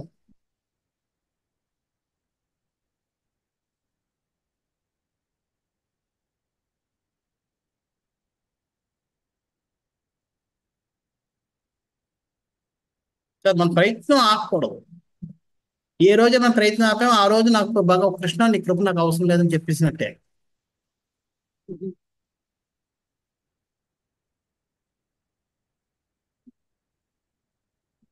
ఓకే, చాలా లేట్ అయిపోయింది, లాప్దాం. శ్రీల ప్రభుపాద की जय, ग्रंथराज श्रीमद् भागवतम की जय, जय गौर प्रेमानंदी। हरे कृष्ण। हरे హరే कृष्ण కృష్ణ. गुरुदेव, धन्यवाद। ప్రణామం. वाञ्छा कल्पतरुभ्यश्च कृपा सिन्धुभ्य एव च పతితానాం పావనేభ్యో వైష్ణవేభ్యో నమో నమః. అనంతకోటి వైష్ణవులందరికీ జయ.